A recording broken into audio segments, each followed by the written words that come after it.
Recording in progress.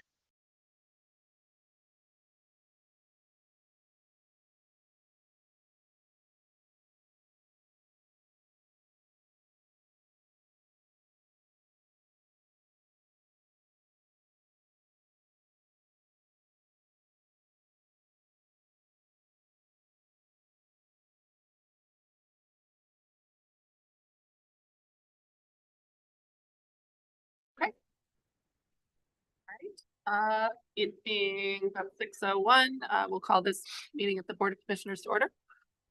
Call the CAB meeting to order. This meeting is being audio recorded and held remotely on Zoom and live streamed on RCTV. The RMLD Board of Commissioners recognizes the importance of hearing public comment at the discretion of the chair on items on the official agenda. Once recognized by the chair, all persons addressing the board shall state their name and address prior to speaking. It is the role of the chair to maintain order in all public comment and ensuing discussion.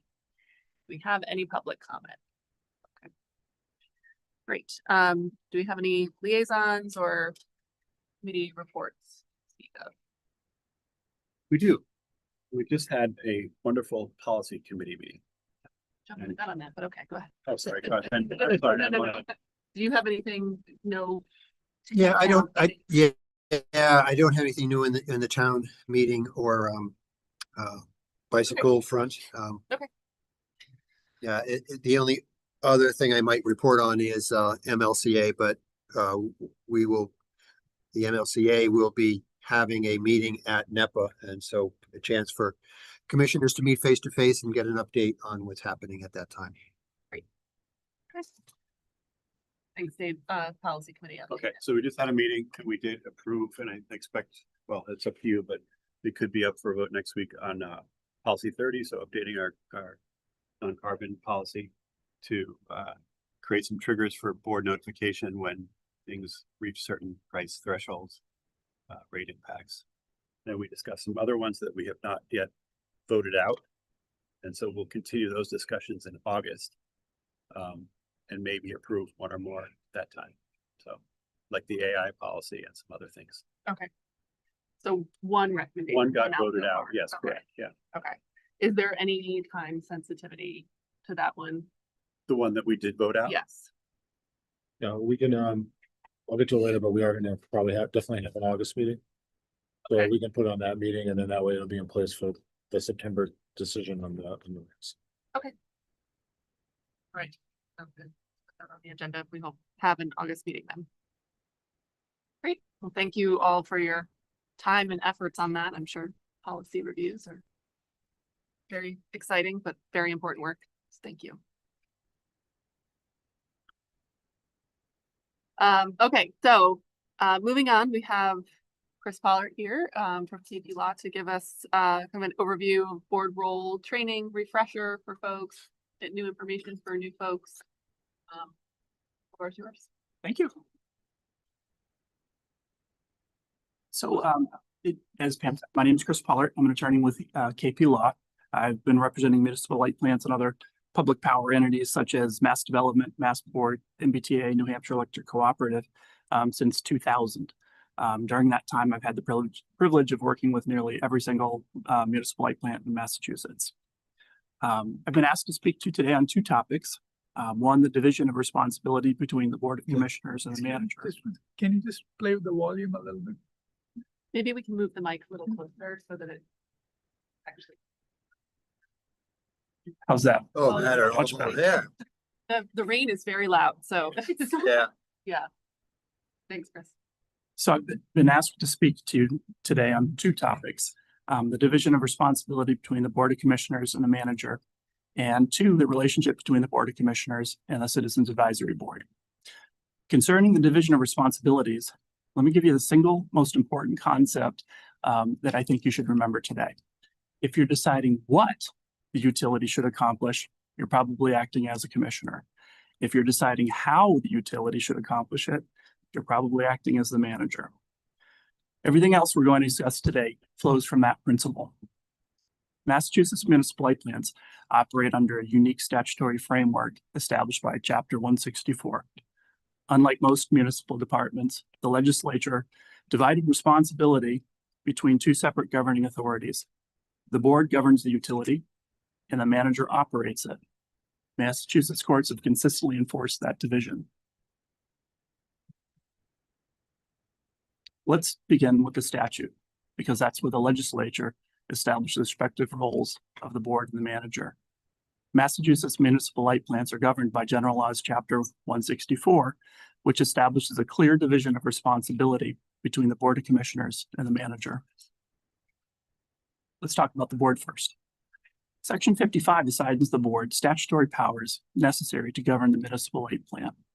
Among its principal responsibilities, the board is authorized to construct, purchase, lease, and maintain the municipal light plant. It's empowered to appoint, compensate, evaluate, and where appropriate, remove the manager. The board may establish rates and regulations by Section 58. You may review and act upon the manager's annual budget or annual estimate, as it's called in the statute, submitted pursuant to Section 57, and exercise the other powers specifically assigned to the board by Chapter 164. These statutory responsibilities establish the board's role as the governing body of the municipal light plant. In carrying out that role, the board focuses on establishing general policy, setting the utility's long-term strategic direction, establishing the utility's long-term financial objectives, holding the manager accountable for performance, and making decisions reserved to the board by statute. The board does not, however, manage the day-to-day operations of the utility. Those responsibilities are assigned by Section 56 to the manager. So let's talk about the manager next. Section 56 places the manager in, quote, full charge of the operation and management of the plant, close quote. That broad grant of authority makes the manager the municipal light plant's chief executive officer and gives the manager responsibility for the day-to-day operation of the utility.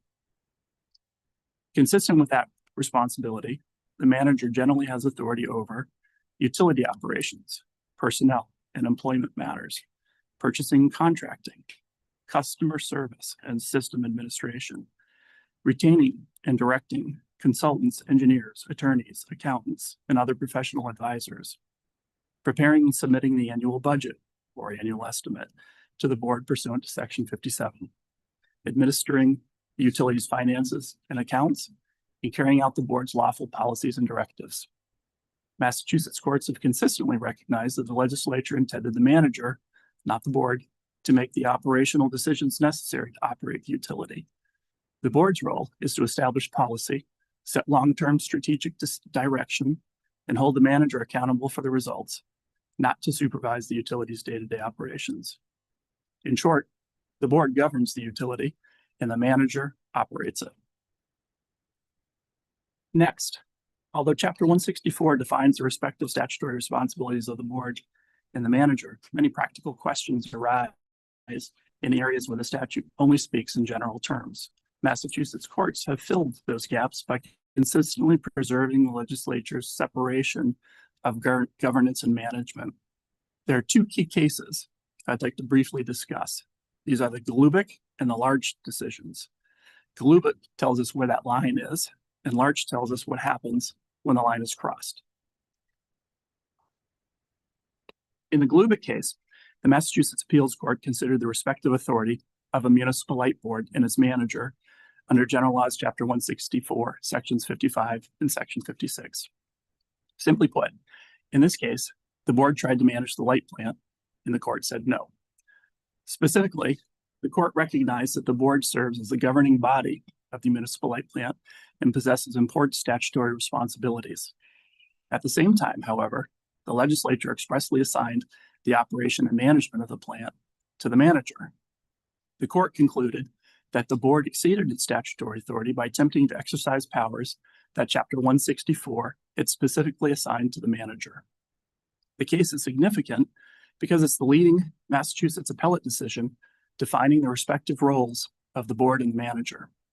The decision confirms that the board governs the utility, the manager operates the utility, operational authority belongs to the manager, not the board, and the board may not assume management functions simply because it disagrees with the manager's operational decisions. The case makes clear that the board's authority is exercised primarily through the appointment, evaluation, and when appropriate, removal of the manager, not through direct involvement in the utility's daily operations. Next is the Larch case. This is the case that tells us what happens when the line of responsibility is crossed. In the Larch case, a commissioner attempted to direct the manager's hiring decision. The manager refused because he believed doing so would violate Chapter 164. After further interference from individual commissioners and ultimately the board, litigation followed. The First Circuit ultimately reinforced that personnel decisions belong to the manager. Specifically, the court concluded that the manager could reasonably believe that complying with the commissioner's directive to hire a particular individual would violate Section 56. The court emphasized that Section 56 vests the authority over the employment of utility personnel in the manager and relied upon Golubik in recognizing that the hiring authority is vested in the manager alone. Although the case was decided under the Massachusetts Whistleblower Act rather than Chapter 164, the court's analysis reinforces the statutory separation of authority established by Sections 56 and 55. The case is significant because it demonstrates the practical consequences that may result when a board or individual commissioners attempt to exercise authority assigned by the statute to the manager. The decision reinforces several important principles.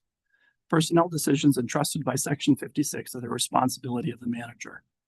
Individual commissioners may recommend candidates for employment, but they may not direct the manager to hire a particular applicant. A manager who refuses to carry out a directive that the manager reasonably believes would violate Chapter 164 may be protected under the Massachusetts Whistleblower Act, and continued interference with the manager's statutory responsibilities may expose the municipal light plant to significant damages. In summary, the Larch case illustrates that the separation of governance and management is not merely a matter of good governance, it has legal consequences.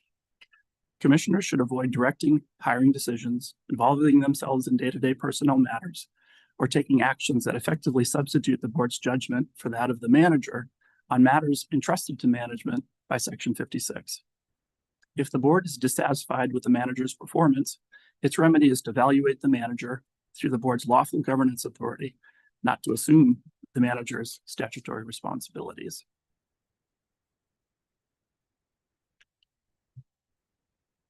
The Golubik and Larch cases together established that a municipal light board may establish general policy and exercise governance, but it may not directly exercise operational authority that 164 assigns to the manager. Massachusetts courts have consistently rejected attempts by boards to substitute their judgment for those of the manager on operational matters. Next, let's talk about some collaborative governance issues. Although Chapter 164 establishes a clear division of authority between the board and the manager, the successful operation of a municipal light plant depends upon a collaborative working relationship between them. The board's responsibility is to establish general policy, provide strategic direction, and make the decisions assigned to it by statute. The manager is responsible for implementing those policies and managing the day-to-day operation of the utility. Many of the utility's most important initiatives require meaningful participation by both the manager and the board. While their respective responsibilities differ, effective governance is achieved through cooperation, open communication, and mutual respect for the statutory role assigned to each. Here's some examples of matters requiring collaboration. Strategic planning. The board establishes the long-term vision and strategic objectives for the utility. The manager provides operational expertise, evaluates alternatives, develops implementation strategies, and carries out the board's approved direction. The annual budget. The manager prepares the annual operating capital budgets based upon the utility's operational needs and financial objectives. The board reviews the proposed budget, evaluates its consistency with the utility's strategic goals and policies, and acts upon the manager's budget in accordance with Chapter 164. Capital improvement planning. The manager identifies infrastructure needs, develops engineering recommendations, establishes project priorities, and prepares capital improvement plans. The board reviews those recommendations, establishes overall priorities, authorizes major capital expenditures when required, and monitors project progress. Rate setting. The manager develops rate recommendations and supporting financial analyses, The board reviews those recommendations, considers the financial needs of the utility and the interests of the ratepayers, and establishes rates pursuant to Section 58. In concluding, I note that whenever you're uncertain whether something belongs to the manager or to the board, ask yourself one question. Am I deciding what the utility should accomplish, or am I deciding how it should accomplish it? If it's what, you're probably acting as a commissioner. If it's how, you're probably acting as a manager. That simple question will answer most governance issues you'll encounter. So I've concluded the legal portion of the presentation, and we'll finish with a few examples because these are the types of questions that commissioners actually face and that we've actually been asked. Example 1, the general manager wants to hire a new line worker. Who makes that decision? Jason. It's an easy one. The manager. It's a personnel decision entrusted by Chapter 164 to the manager. We've actually been asked that question. The board believes that the utility should improve reliability by increasing tree trimming. Who makes that decision? GM. The board. No policy. It's a policy and a strategic decision. No, that's the GM. How about how many crews to hire when the work is done? When the work is done and which circuits are trimmed first? That's the manager. Bolter. 3, a commissioner receives a complaint about a billing problem. Should the commissioner call an employee and tell them to fix it? No. The commissioner should refer the concern to the general manager. 4, the board wants to improve reliability over the next 5 years. Who decides this? The board. Yeah. The board does. Who decides how the reliability improvement is achieved? The manager. Last one. The utility needs to purchase a new bucket truck. Should the board select the manufacturer? No. Selecting the equipment and administering the procurement is a management responsibility. So these examples illustrate why Chapter 164 is structured the way it is. The legislature wanted clear lines of responsibility and accountability. When commissioners focus on governance and managers focus on operations, municipal plants function efficiently and avoid the legal problems we discussed in Galubic and Larch. So I'll leave you with the same principle we started with. If you're deciding what the utility should accomplish, you're probably acting as a commissioner. If you're deciding how it should accomplish it, you're probably acting as the manager. Can I ask a question about the last example? Yeah. So we obviously have to approve purchases. And that part of that approval is the review of the bid process and the selection of the particular manager. So we are saying yes or no. We're not saying no, go with the other bidder, right? But we are impacting what they can do if they say no. So we'll have, like, how are we thinking about it? Generally. Yeah. Right. But you're not saying you need to buy the Ford. You might be saying, okay, we've set a budget of this and you need to, stick with that budget. And if the Ford is the only one that's under the budget, then in essence, you've done that, but you haven't done it by saying you must select the Ford. Thank you. And follow up to that if we're supposed to follow 30B purchase requirements and the presentation to us is, and we follow the procedures and here are the bids and the qualifiers, then we can affirm that the process has been followed and approve that. If yeah, my friend just got a good deal on a bucket truck. I want to buy it. Well, where's the 30B procedures? We would say no to that not because we aren't approving the need for a bucket truck, but the procedures aren't followed in procuring it, which is a policy requirement, and we would be overseeing that. Unless the manager has a good reason for not following 30B, because 30B doesn't apply to municipal light plants unless They have their Yep. procurement requirements and yes, policy. yes, Go ahead, Dave. On a budget, we approve the budget, correct? correct. So, and that means something. When budget lines say what they say, does the manager then have the ability to infinitely move things around without coming back to us? Not infinite, but to spend in ways that aren't specifically enumerated in the budget. that we It's a approve? very nuanced question. What the statute requires is that a manager submit to the board an annual estimate of costs and receipts. There's nothing in this statute that expressly says the board approves that. But everybody understands that if the manager is submitting it to the board, it makes sense that the board approves it. But it also comes down to what's in that budget. There's no requirement that a budget be submitted to the board with a line by line item. The statute just says an annual estimate of receipts and costs.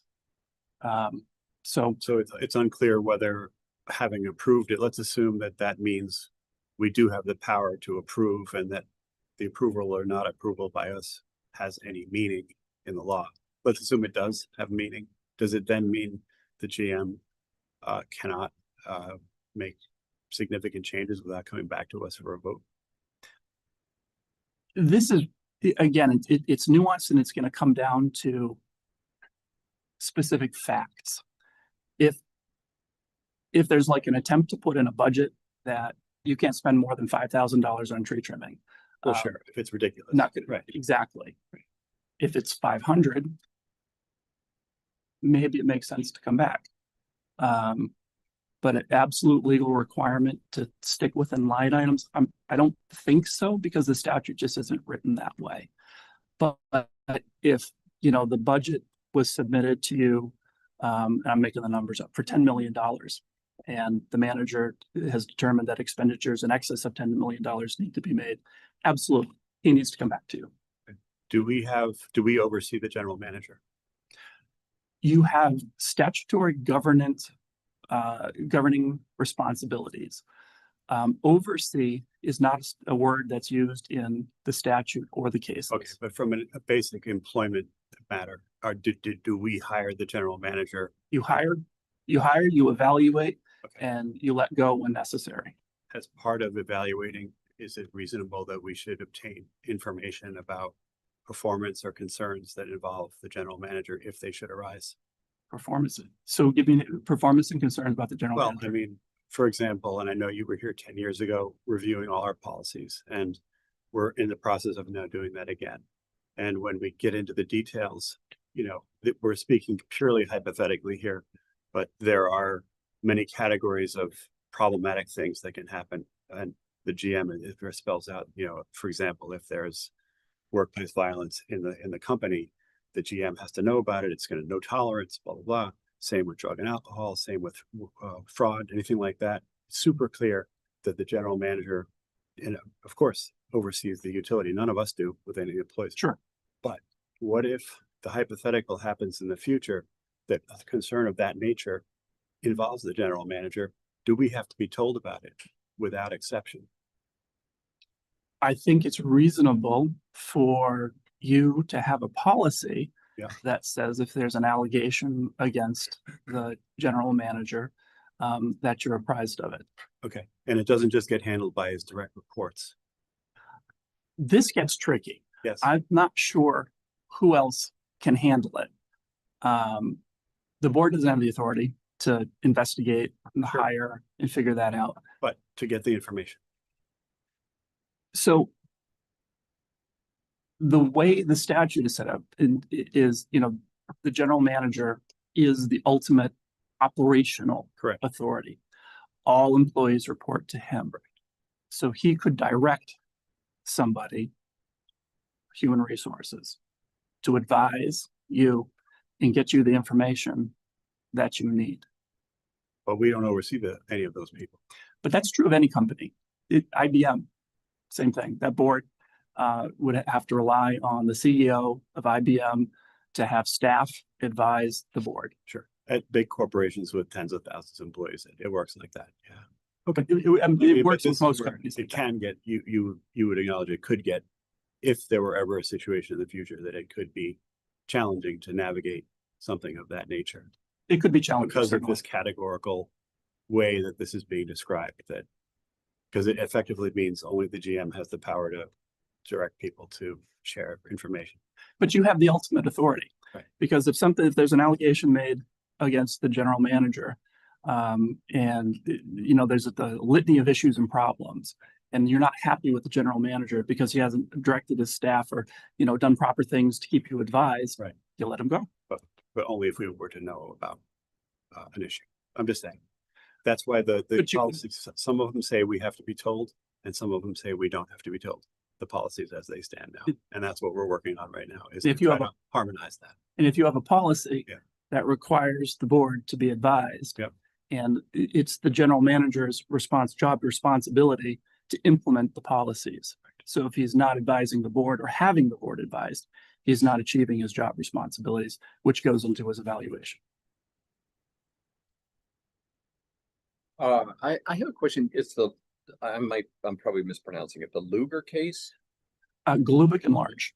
the large case. was Large. the one, Large was the one about the hiring, and the board had a specific, or they didn't agree with the candidate or something like that. Is that the only time that this has been litigated, where the board and the GM have crossed an operational, or they've come to some sort of operational impasse? Those are just two key cases. So the Glubik case is the general manager hires counsel, consultants, engineers. And the Large case, the commissioner had directed, it had involved labor consultants. And a particular commissioner directed the general manager to hire a particular labor consultant. General manager had already hired somebody. So he said, no. Another commissioner got involved, said, we want you to hire this labor consultant. General manager said, no.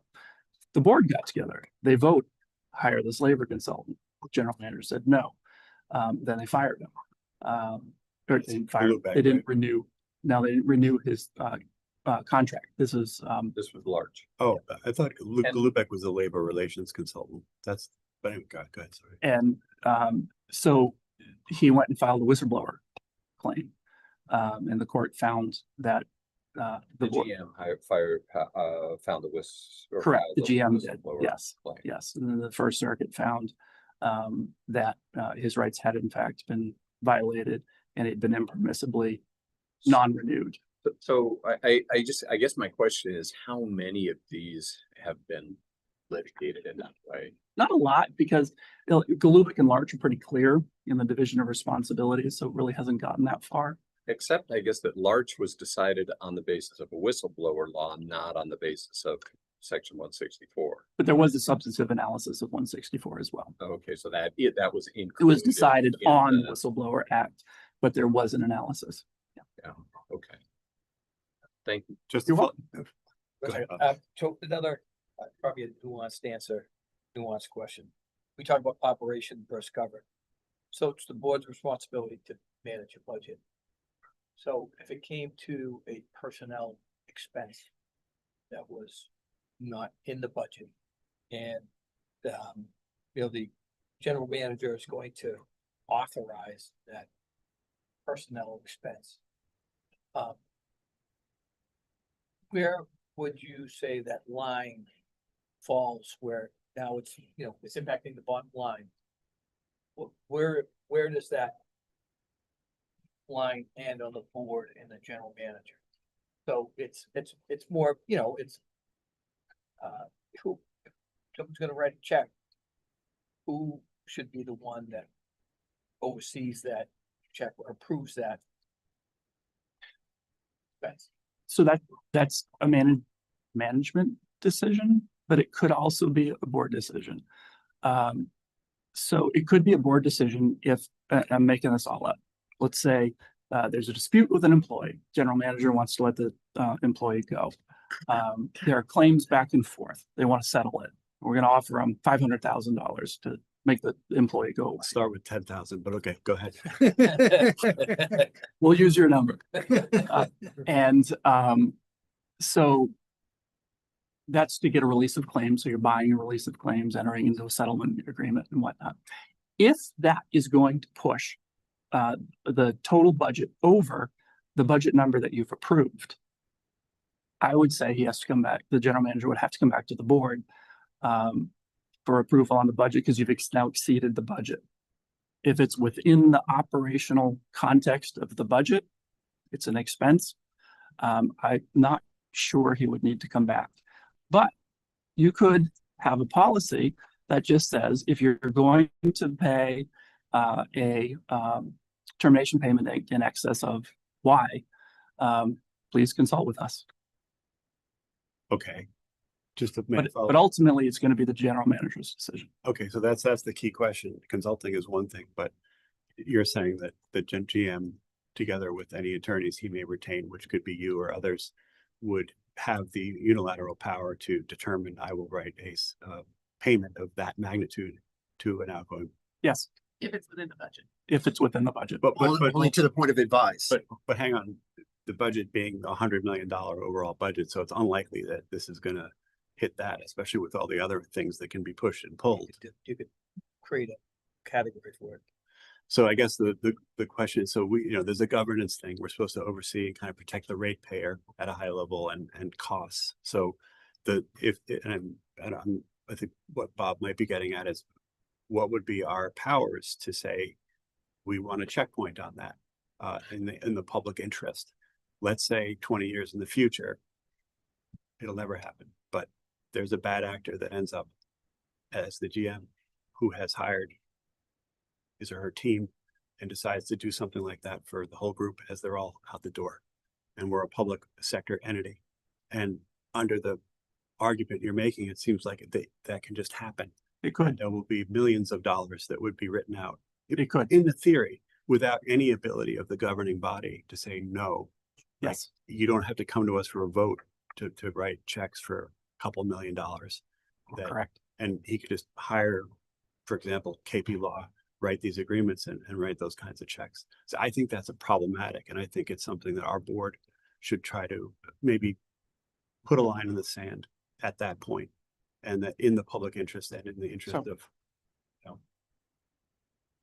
to protect against that type of unlikely but possible scenario. I hear you, and it's a tricky and concerning issue, but it all comes back to who has what responsibility under General Laws Chapter 164 I in understand. the cases that have decided that there's no general oversee component of the board's job. The board's job is to hire, evaluate, and let the GM go when they're not happy with how the light department is being run. So unfortunately, to draw a line in the sand and do it anyway and say, okay, well, if it's more than $100,000, you have to come get our approval. The large decision there is instructive, because it's when you cross the line that you create potential liability for the In light your department. opinion. It's pretty solid. So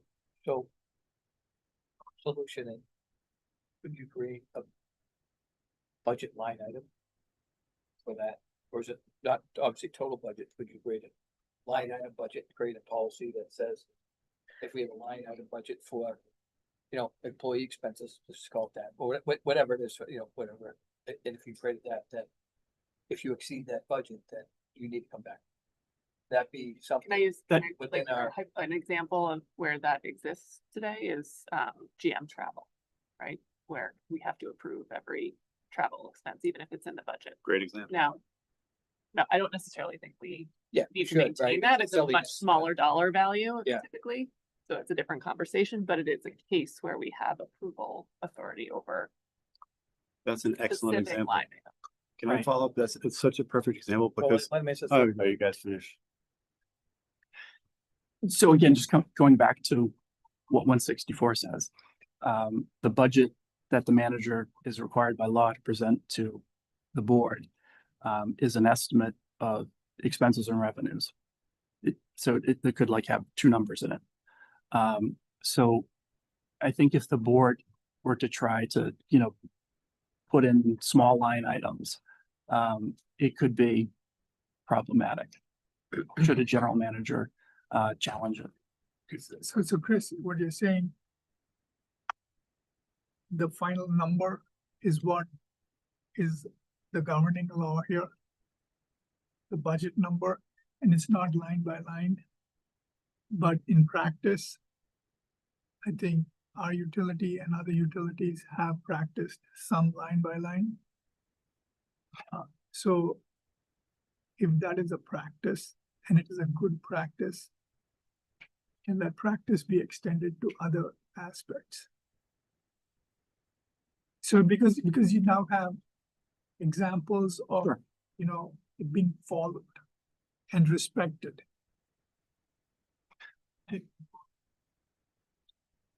So the absolute enforceability of the budget comes down to what's in the statute. When you start to deviate from that, it just becomes a little more risky. And excuse me, how much you deviate from that is going to dictate the level of risk. You know, I think the key is really to have excellent communication with your manager. I mean, the other part of it is you do a cost benefit analysis or some sort of a risk analysis. You know, Dave, you know, to your example, you know, if you're concerned about, you know, millions of dollars walking out the door, you know, under a bad actor, you know, maybe you set a threshold, you know, $500,000 or something, and hope that it works. And if you get a general manager that challenges it and wins on it when they're in the act of doing that, what are you out? So solutioning, again, to use Bob's word, Bob's the voice of reason on the board here, as is Pam. Pam had a great example. And again, going back, as I'm the old guy on the board now, and I was here 10 years ago, and I remember you going through line by line all the policies, and you reviewed the policy she's talking about and had no issue with the board has to vote before the GM can go out of town and spend $2,000. And that was something that went through you, and you're one of the leading guys in the state on these matters, or so I understand. So then if that's something that you approved then for such a picayune amount of money, why would it be that, you know, I guess what we're saying is we need your help in extrapolating that out for bigger types of matters, like the one Bob brought up. Sure. And not just be told, well, you know, it's 64, it's all the manager, and you know. That's not what I'm trying to do. I know. I'm trying to protect you. Sure. I'm trying to protect the that. RMLD and limit your legal exposure. Sure. And the way you limit your legal exposure is by following the law. Right. So what I'm doing is telling you what the law says. Sure. If you want to operationally do something a little different, that's up to you and the general manager. But I think the example Pam cited is operationally different, and yet it's there in the policy. It's been there for a decade or two, and you also reviewed and thought it was fine, and no manager has challenged it. So Yeah, that would have to go back 10 years. I don't remember what we did 10 years ago. Okay. Well, but with that as an established practice, why would that not be extrapolatable to much larger things? That's all. And Sure. Help us if you're going to be involved, because I guess Jason will involve you, help us extrapolate that small approval step to much bigger things that are of much more consequence to the ratepayer. I guess my question too, just in terms of tying these things together about the actual ruling and the law on which it was based, are these things, the example that Dave and Bob are talking about, are they the same as the labor dispute in principle? And would they be litigated the same if they were in court? I mean, I guess I Possibly. I feel a little bit of a seriousness. Well, I'm not familiar with the labor dispute. So, but fraudulent behavior is different. It seems like, even from a legal standpoint, from a labor dispute. So I guess where it potentially comes up is that if you've got a, making it up, line item in the budget that says X and the general manager exceeds it. And the GM says, well, you didn't have the authority to do that anyway. And let's say, just like Lark, contract's up for renewal. And you say, you know what, we're not going to renew your contract. But there's been a lot of back and forth on this particular issue. There's a record that there's been a back and forth on this issue. And then the general manager files a whistleblower claim. It's the same thing. It's have you gone beyond what 164 says. Now, with that said, you know, on this particular issue, I've told you, in preparation for this presentation, I read the statute, worked through it all. I have my notes, and I'm just telling you what the statute says. Now that I have questions from you, I can go back and see, try and figure out where we go from here, because I understand your need. And, you know, the goal would be to try and satisfy the need while complying with 164. So I'm not fully prepared to give you an up or a down on how that works, only to tell you what exactly the statute says at this point. Just doing a time check. Wanted to know if there will be time to discuss the board and cap part also. Just Yeah, doing a we time have check. two more questions from Ray, and then we need to move on to that other piece. All right, I'll try to summarize it quickly. The Reading Town Charter tells the Board of Commissioners that we have certain responsibilities under the town charter. And a couple of those responsibilities are that we recommend the hiring of the accountant and the attorney at RMLD. That's a clear conflict, in my opinion, of 164. Agreed. Is that the answer? That's a clear conflict of 164. We're governed by 164 controls. 164, and so while it is legal for the town to say that, it's not practical for us to implement it. Correct. Okay. The second thing is, it's easy to say, and we're not going to renew your contract to the GM. It's another thing to actually then not renew the contract and hire a new GM. Agreed. And so in that process of deciding whether you are or not going to renew, or you're in the process of hiring a new contract, it is often the case where the board is seeking legal or other advice. That advice then, if it's a contentious separation, that our resources then come from the general manager, we would then ask the general manager for resources, and the general manager would then suggest what our options are. More than suggest, he'd either would tell us we're using this person or not, even if we were to suggest. So guidance on resources that the board can have when indeed managing that GM contract and that GM change comes about. So every time I've seen this come up, the board has asked the GM for an attorney, and the GM has always done it, provided it. He provided an attorney. An attorney. Okay. Of the GM's choosing in a conflict involving the GM. So I've seen boards make recommendations as to who they would like. Sometimes the GM follows that, sometimes the GM doesn't. But it is of the GM's choosing for Correct. a conflict for which he is a party, Correct. and the statute- person assigned to us is of the GM's choosing. Yes, section 56 unfortunately does not distinguish between a conflict situation and a non-conflict situation. In your opinion, are there gaps in 164? I mean, you can find gaps in any legislation. You know, it's like making sausage, because everything's done by committee, and it's tough when you do it by committee. But I think overall 164 works pretty well. It's worked pretty well for, 150 years. Are there gaps? Yes. Are there other gaps in statute like procurement? Oh my goodness, we could talk about procurement for days in the gaps in the procurement statutes, and particularly as they apply to municipal light plans. We move to the board versus Yes, board and tab, not Not versus tab. Board and tab collaborate. absolutely. Thank you. You're welcome.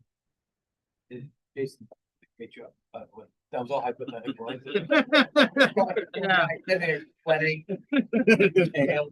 Like, oh boy. I agree, it is. So earlier we discussed the relationship between the Board of Commissioners and the General Manager. That relationship concerns the division between governance and management. Now we'll talk about another unique feature of the Reading Municipal Light Department's governance structure. the Citizens Advisory Board. Unlike most Massachusetts municipal light plants, RMLD serves 4 communities: Reading, North Reading, Wilmington, parts of Linfield. As part of the 20-year agreement entered into among those communities, the parties agreed to establish a Citizens Advisory Board to provide all 4 communities with a formal opportunity to participate in major policy discussions affecting the utility.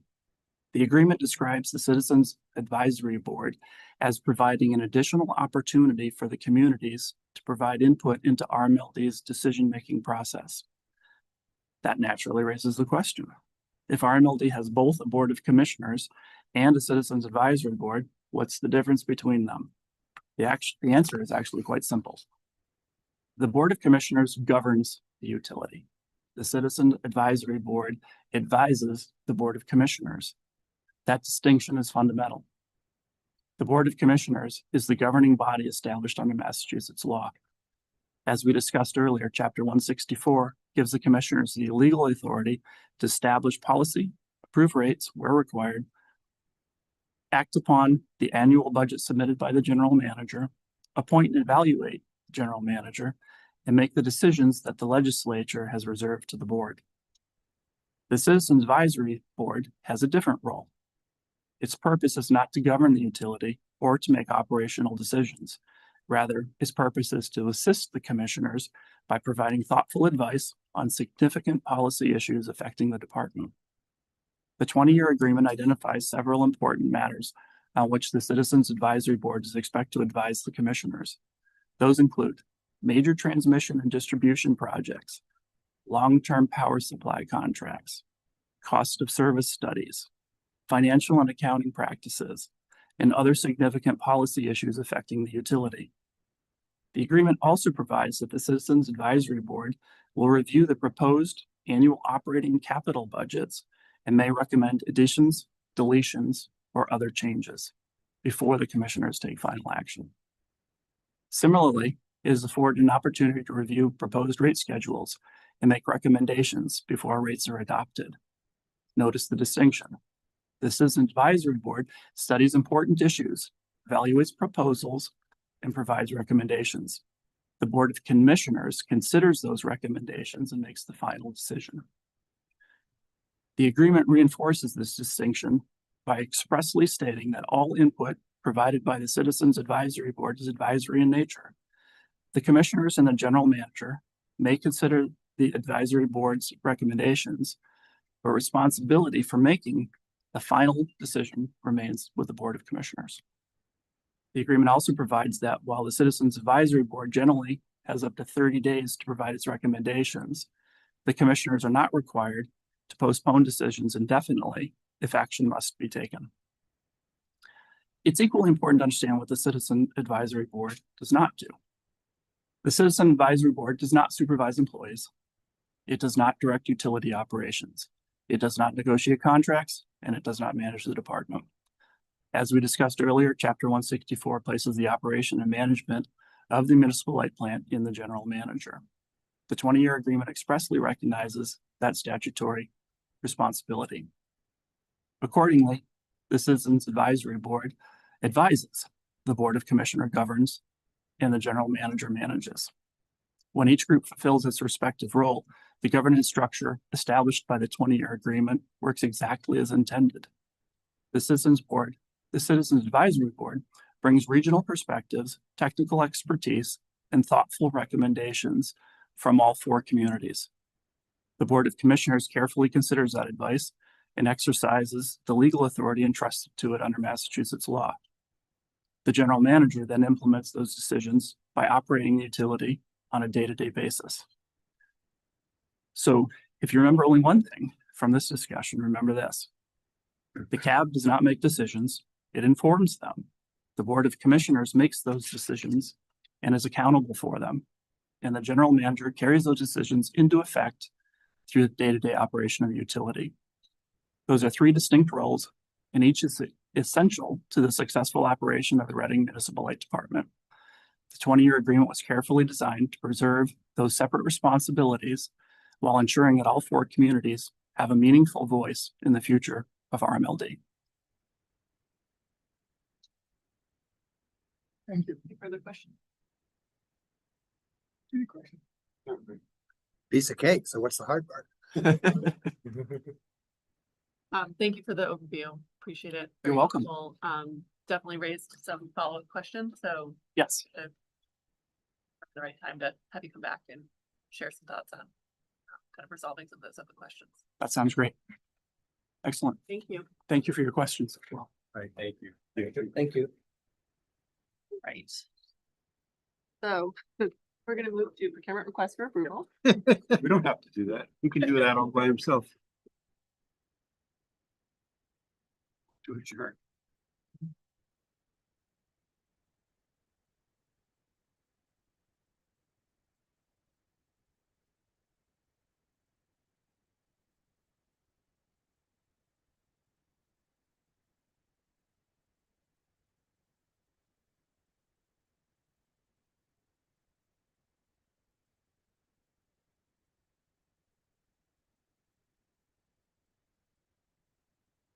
Good night. Thank you, you too. Okay. Drive safely.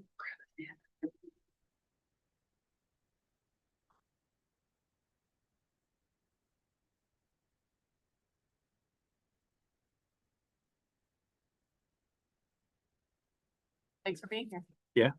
Which one do you want to do first? Do the bid first? Yeah, you put first. Sure. So Nick DeLeva, I know I met most of you, but not maybe everybody. I'm the general foreman of grid assets and communications. So the bid before you is for the remediation, removal, transportation, disposal, remediation of hazardous materials, including emergency response. So it's typically a 3-year contract.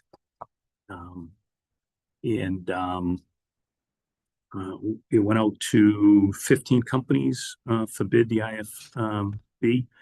We got 3 submittals, and the most qualified, responsive bidder was Boston Green Fuel Company, LLC. Our existing company did submit a bid, but Boston Green Fuel Company was lower. So it includes any type of emergency response for leaking transformers or hydraulic hose leaks. It also includes disposal of material like batteries, fluorescent lights, and that kind of stuff, computers, and that's about it. I don't know if anybody has any questions. Who is the existing? Existing is Green Site Services Group. Okay, Green Site Services existing. Okay. I recognize it's the lowest bidder, fully competent in capability. Yeah, so we, we are limited on, what we can pick and choose as the discussion we just had. So we did check their references. I made phone calls to all their references. And everybody had really good things to say about them. So we're pretty confident that, they're more than qualified to do the work. And you said this is a 1-year agreement or a 3-year? It's a 3-year. 3-year agreement. Okay. And again, the pricing is based on historical data. It's hard to tell what we're going to have. So it's not a guarantee. It's on a job basis, whatever they come in to do. It's not like they just get paid a retainer or anything like that. So it's just So the dollar amount. Yeah, so that's the part I wanted to understand, because you have an estimate for 50K, Mhm. but the bid was for 23.8. Yeah. So what we do is And my question would be like, what is the budgeted amount as such for this line item? Because I know I looked at the there's a hazardous waste fund that has like 750K sitting in there, right? Mhm. So what is the budgeted amount for this year? And just want to get a sense of that. Sure, I can't speak too much for the budgeted, but as far as also what falls under budgeted for hazardous material is we work with another vendor Okay, as so far as the- disposal of transformers. Pam said that, I guess I did read here, it says the operating budget for this item is 50K. Yes, it is. So, but that 50K is based on historical So that's not data. all hazardous services, That is just for spill response. just for spill response. Yeah, so we do use another vendor for spent transformers, disposal of old transformers. We use That is separate. that is separate. So So- for this, it's 50K, you want approval for 50K. Yes, yeah, and again, it is. You could have a tree come down on a pole and spend that, you know what I mean, in a week. You know, it really, we just try to use historical data to give you some guidance of what we've done over. I think it's a 3-year average is what we used. And as far as their dollar amount, we set up some typical jobs. We tell them what kind of equipment they need to bring, how long it's for. So it's an apple to apple comparison. So, and that's where those numbers come out. Any other questions? Okay, I think this is just a board motion. Okay. Think about it. IFB 2026 remediation, transportation, and disposal of hazardous materials.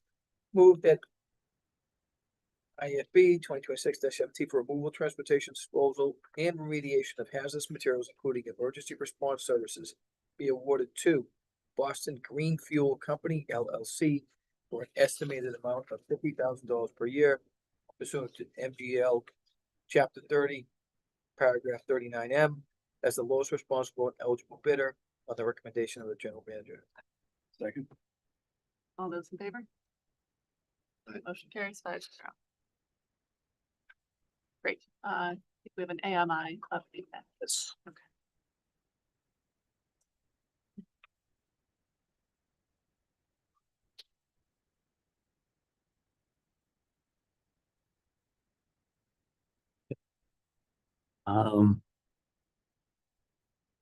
First, I want to thank Aaron for putting this all together. So, but so just a quick update on the AMI project. Things are going very well. I know there's been some requests for some information. So, this is our first crack at it as far as giving you guys a dashboard of what we're doing, how many meters are done. And that will be on the second slide. But as far as this first slide, we have a pie chart on the actual meters themselves. We have right now in stock, or at the time we did this, is 62% of the meters were in stock. 21% of them have been installed and are in service at customer locations. And we have about 17% on order that will all be delivered by the end of this year. And then as far as what we call collectors, or the devices in the field that are actually bringing the reads back to the Tantalus system, 62% of the collectors have been installed. 38 have not, but we do have them in stock. So they are here, just not deployed yet.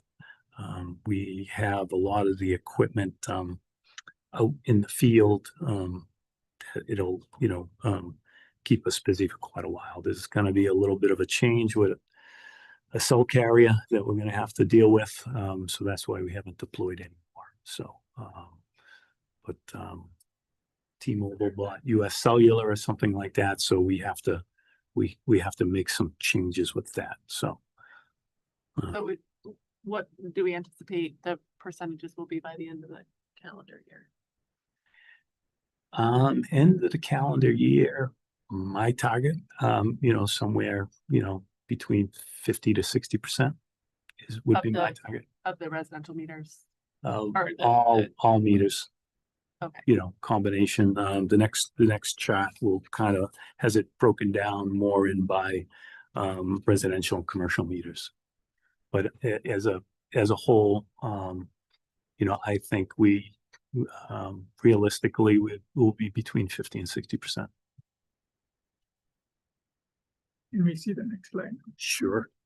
Anybody have any questions on this one? Yeah, go on the next slide. I mean, Pam asked about what will be done by the end of this year. Yep. I think if you see like towns like North Reading and Linfield, they don't have much deployment. So could you give people a sense of how long it'll take for the other towns to catch up? Sure. Especially, I mean, Reading is going first, but just Sure. So the best deployment method for this type of system is density. So skipping around, going to different locations is not gonna function well. It's important that we get these reads right away because these reads are being exported to an MDM system where a lot of analytics can be done. So missing data is not good. It can fill in some gaps, but you don't want those gaps to be too long. So we established 2 pilot areas. One was in Reading and one was in Wilmington. So that's why you see the numbers there are more in those locations. So we do have some collectors out in the other areas. We're ready to deploy there. It's just we do move back and forth between Reading and Wilmington depending on billing schedules. We don't want to be changing meters right in the middle of billing customers. It just it creates a little havoc with the billing people. So we try to give them a week's grace period and we move somewhere else.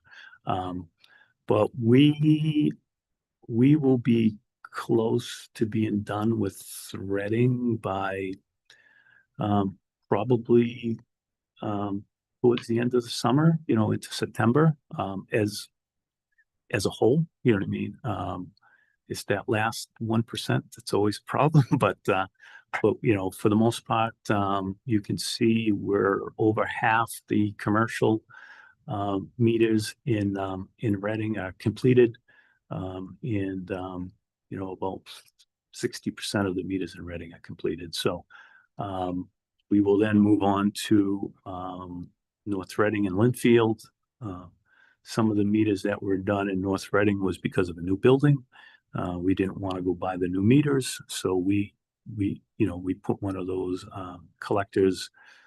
It just fell in line where the location was, and so we had to deploy some meters out there so we can utilize the stock that we had. So, but I would say we should be finishing up in Reading by probably end of September. And then we will move to the other 2 communities and start doing meters, and we'll be doing meters in all 3 communities after that.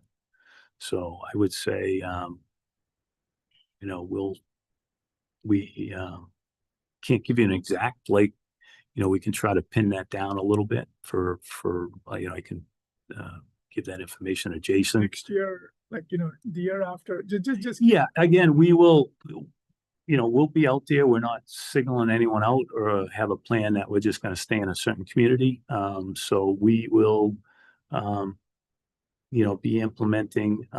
So if you can't tell us now, could you just let us know? Yeah, absolutely. Yeah, we'll try to get a more concrete. I agree. That was my question here too. I know you sent out an email to Linfield. And people are waiting for it to happen because they talked about it, but nobody knows when. Yeah, that was like an initial email to say we're gonna be replacing meters over the next couple of years, so that went to every customer. Yeah. No, Yeah. So I think, so please, I don't want to put you on the spot. No. We Please can. do share whatever best information. Yep, we can. We can. the website on the AMI page, there is some maps of areas. Yeah. And of where we're going next, and as we start to move, we are updating. But it doesn't have any target dates.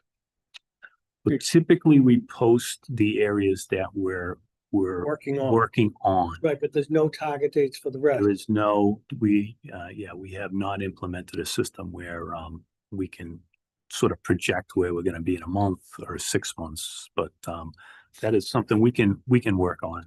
So if you're saying 6 months, you should be roughly 50%. Do you think you'll be complete next year? Yes, that's the With target. with all towns? There might be a couple strategies. Yeah, there's always that 0.5% left that we will struggle with, but All intents and purposes. but we will we will be, we'll be done with the project next year. And I would say mid next year. He came to my house. Checked, knocked on the door, I wasn't home, my son was there, called up, I gotta take the power down. And I think the time I hung up, it was done. Yeah. It was that fast, it was instantaneous, so. Yeah, it Very goes seamless. pretty quick, you know what I Very- mean? Good, he came up, knocked on the door, let me know what was happening. Yeah. Very, very seamless. I did want the top chart, it was entered a lot to like separate everything before June. So we preloaded the 3 or 4 months that we did into that first dot. Yeah. But going forward, you're gonna get like every 15 days a dot, and then consecutive, we're gonna get to see a run rate in a few weeks. 2,000 meters in a month, that's a lot of work. Yeah, again, it's an average. We did a lot of apartment complexes early on. We try to hit a lot of locations that we knew we were going to have issues with because they were, we've had similar systems. We've had some struggles and So right now it's about 7,500 out of 30,000 meters, 32,000 meters. yeah, Okay. roughly, yes. Okay. And that number is going up every day. So I think I looked at it today. We're almost at 8,900 again. These numbers here are based on our billing system, so there is a little bit of a lag, but you'll see every month, like Jason just said, we'll be giving updates twice a month on the 15th and in the first of the month. So you'll see a steady progress of these meters going up. Thank you. But we can definitely work on trying to, come up with a plan on areas too. So Yeah, and maybe it's part of your PM update on a monthly basis. Yep. Just, hey, we're into this section next, or, Yep. something Yeah. like that. Just Yeah. to get folks some. Any other questions? Okay, thank you so much. for Yep. the update. very welcome. Thank you. Finance update next.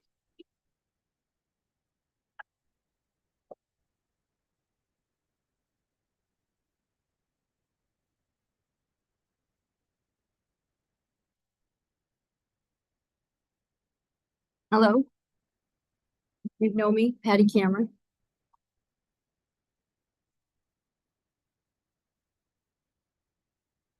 So we're going to look at the financial position of the company mid-year. Go to the next slide. So these are some of the things that we've been working on. We paid the 4 towns the voluntary payments, which was the total of 1.2-ish million. Oops, sorry. And then that hits the cash in June. We also paid the first 2 prepayments of the below the line payment, and that was paid in July. That was the 1.2 million. We also paid the pension contributory payment, which is something that we pay annually, and it's based on the actuarial report on what is necessary for the company to pay towards the pension. And we've discussed that it's be fully funded. I think it's supposed to be 2032.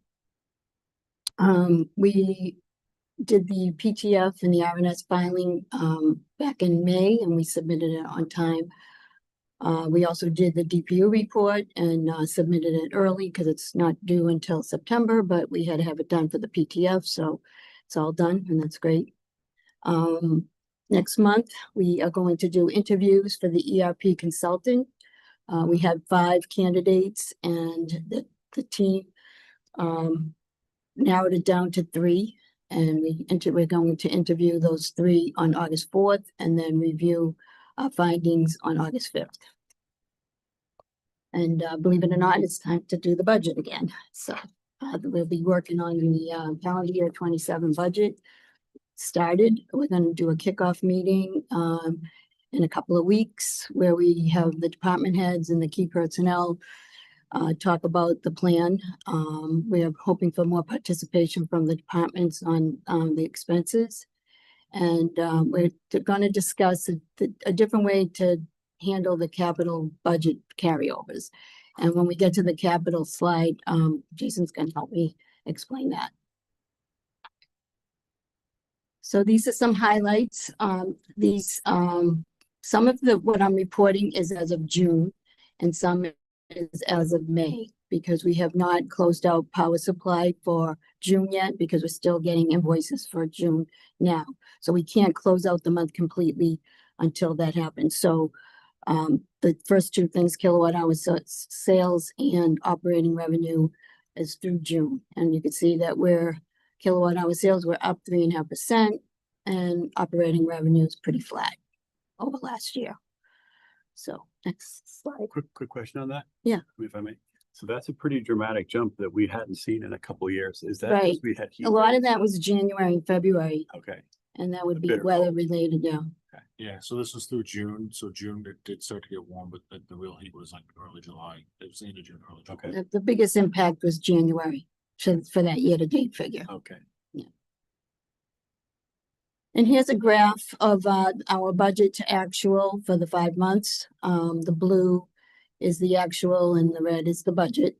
So you could see that, we're running on target. The numbers look a little bit lower than the budget, which is good. Net income is higher. And then the next slide is the actual 25 versus actual 26. And it's pretty consistent overall. So what were the key variances in the G&A expenses versus For the budget, you mean? The last slide? last slide? Yeah. Yeah, well, it's pretty much the rebates for the energy Saw a lot The- fewer. fewer than what we predicted, and also legal costs are down.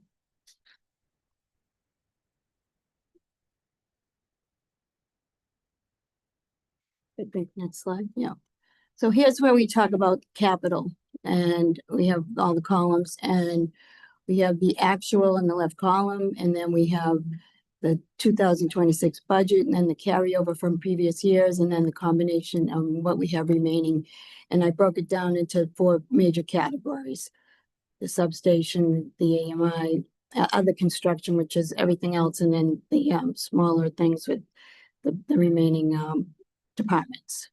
So we're talking about changing the way we do the carryover for when we do the budget this time. And Jason, you want to explain a little bit? Yeah, so the last few years, carry over, so the actual budget amount for the year really did that combined column. However, so my experience was looking at it, talking to staff. Some of that carryover is stuff that we think might happen in 26, but we also know some of it might actually happen in, say, 27. So to carry it all over into 26 isn't really giving you a true budget value or a good forecast of a particular project if we're just lumping it all, just moving into the next year. But what I would like to do before is in a project, we don't spend the budget amount in 26. And we're gonna carry that amount over. We're gonna look to put what we think we're gonna spend that carry over in 27 and 27. And if any of it we think might actually happen in 28 or 29 or any of the other years, we'll put the values in the years that we think that we're gonna spend it. So you get a truer forecast of when the money is gonna be spent. Now, the reason why some of these carryovers are large is so like with the Wilmington substation, we had to go procure large transformers that were extremely expensive. So we needed to have that in the budget of the year that we were making that procurement event. But once we ordered it, we knew they weren't gonna come in for a year and a half. At the end of that budget year, we can then put it in its rightful spot and not put it into necessarily the next year. And then, so we're not just moving it 1 year down the road every time, we're actually putting it where we need it to on some of these other items. Because sometimes these projects, either they move a little bit slower than we thought they were gonna, or some of them are with customers or state, and they get delayed. So just having that visibility and putting it into where we actually think it's gonna spend, as opposed to just keep moving it 1 year down the road every time. So that's kind of the thought process, and I thought that this chart was kind of a good example of how you could see that, which is why you have $12.7 million of carryover. And then with the substation, when some of that, most of that was actually gonna get spent in 27, I know, because the transfer showed up, that switchgear showed up in a lot of construction, but if that wasn't the case, then we might be $5 million gonna be in 27, 26, and $7 million in 27. We'd make that split when we did the budget, so you'd have better visibility in the actual out years. So it's so the overall project amount doesn't necessarily change. It's just when those dollars are gonna be spent. So remaining is actually carry forward. And what you're saying is you'll show it as carry forward 27, carry forward 28, carry forward. Yeah, 29. you keep moving it 1 year So, down. yeah, so it'll be better if you say it that way, because then Yeah, so the remaining, if this was the end of the year, not mid the year point, and say we knew still need to spend that 11 million on Wilmington, but I knew only 5 of it was gonna get spent in 27. I would add that to whatever we thought we were gonna get done in 27, plus whatever we were moving in. And whatever that value would be in your 27 budget line item, and then the remaining 7 million, if I thought that was coming in 28, we would put it in 28 with whatever else we thought we would. Instead of all just, I think that's good. That's good. yeah, so that was like one of the changes, and I think it was how it was done a few years ago, that changes made a few Yeah. years ago. So we're kind of hopefully going back, but just trying to like, the methodology is so that it just gives better visibility of when the money is actually gonna be spent after. Or if a project gets significantly delayed. Or a project could get moved up. Oh, yeah. Yeah, we got a project that I think we're doing 28, and now we have a need to do it 27, we'll move it up to 27. Sliding it into the right years. Then, so that's just a pie chart of showing what we've spent for capital for the year through June. So that's self-explanatory. The next slide, this next slide, it's a little more confusing, but we have some restricted funds. And 2 of those restricted funds have to do with capital. We have the depreciation fund, which is really the annual depreciation that we move money monthly into the depreciation restricted account. So in addition to that, we have to take some of the operating cash and put it into what we call the construction fund. And the 2 things there should carry what we're going to spend. But the blue, the dark blue is the rollover from the previous year. Money that we didn't spend from the previous year, and we roll it over. So you have all the years, complete years, and then the last columns are the through June. So we started out with the 9.7, and then we had 6 months of depreciation. And then we also rolled over, transferred $9 million from the operating account at the beginning of the year. And then we had, 59,000 in interest. And what we've spent against those funds, that's what's in red, the 11,369,000. So the depreciation will increase by another 6 months, but other than that, that's how much money we hope to have on hand to pay for the capital expenses. The interest is because we're holding money in the bank waiting to pay the things. Yeah, when the- depreciation fund is one of the funds that's actually in a bank, interest-bearing account. So the depreciation earns interest, but the 9 million in the construction fund does not. So next slide. So these, we mentioned all the different restricted cash accounts that we have. We have 10. And we don't have to read all of them, but you have that in your packet to explain what each of those cash reserves does and why we have it. We have one that's the deferred fuel reserve, which we have because fuel is a pass-through account, and we sometimes collect more or less than what we pay. So we have a reserve, and we keep a balance, that a desired balance to have on hand in case there's an increase in fuel costs. Well, we want to add another one. We're going to add another one for PPCT because that also is a pass-through. So we think, just for consistency, we should have a reserve for PPCT as well. And that definition is there. So we'll be moving money that we have on a worksheet that we've been keeping track of collection versus payment. And we will move that money into its own reserve account, which is really just on the books. It's like an earmarked account, so that we know that money is for this purpose. And then, you wanna keep that as restricted account? A new restricted account? Right, a new restricted account. Okay, and would, like, a lot of these, we set limits on the cap or, you know, we sometimes we find that there's an overage in that account, we built up too much. But you think 4 million is your right number, or is that? Yeah, and we've been using it, you know, as we need it. Like they fix the rates so that it will go up or go down. Just to maintain the balance, the desired balance. If you see in the fuel reserve, we've been keeping it around 4 million as well. I think even though PPCT was kind of more of in a spreadsheet, even though the money was in the category, we're already doing this. It's just more formalizing it in the.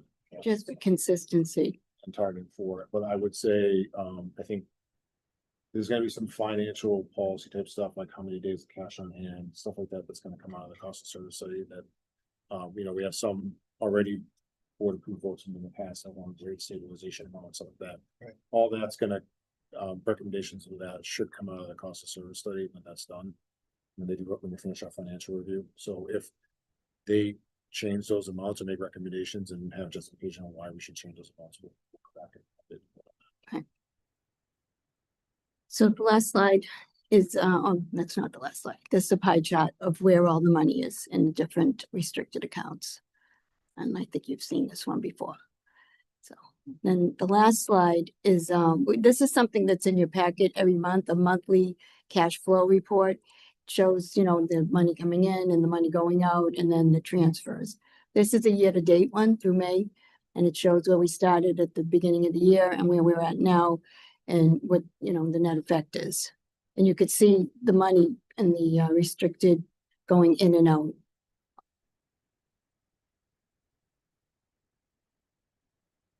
Any questions on that one?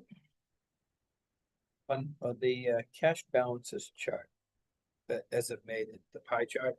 Yeah. Um, Let me go back. Yeah. what would you say, it's so. Out of those 10 accounts from the previous page.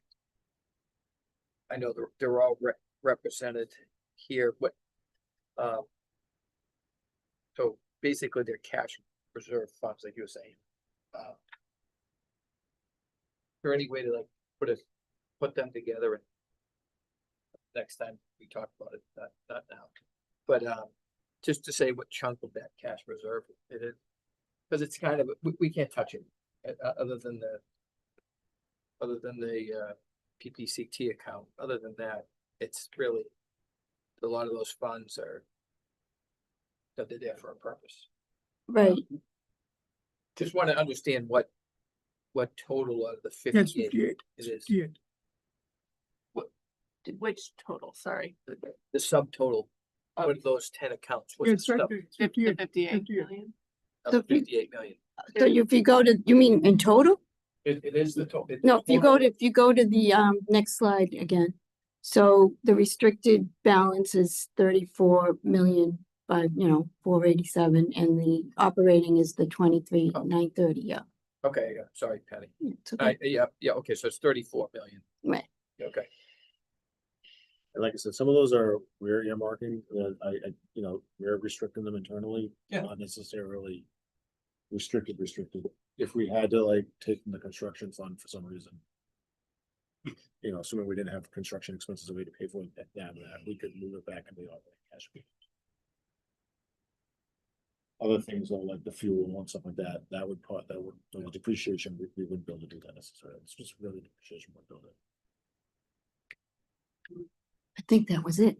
Any questions? Any other questions? There's no way of telling a comparison of our group compared to other ones, is there?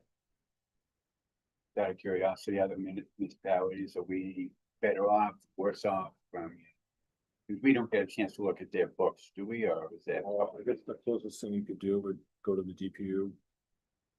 site and look for other, Annual mass site plan, DPU annual reports. So like we all have to submit them. It's So public. you could go look and, right now, there's probably only a handful that are submitted, because like Patty said, for the full transmission, the PTO filing, we had to have it done. But that's because we have transmission facilities that we get revenue back on. Most site plants don't have that, so they don't file until like September. So you could, if you went to go look now, most of them you'd see would be 2024, 2025. Some, a lot of them actually put on their websites too. If you go to their websites, they'll have their DP report. Thank you. And they'll also have their financials too, right? Yeah, I mean, financials, yes or no. I'd like to point to the DP report because it's all in the same format and it's structured. That's why they do it, so everybody files exactly the same, so it can make for that comparison purpose. I mean, they're all, MLPs are all different sizes, and we're among the top two largest, so it's gonna be hard to do compare it. us to Marblehead or to Amesbury or other towns which are much smaller. Fair enough. Any other questions? Thank you, Patty. Thank you very much. Thank you. You didn't have to Thank you. tell us any of that stuff.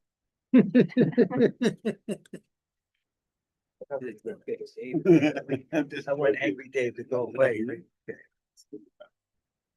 What do we have to?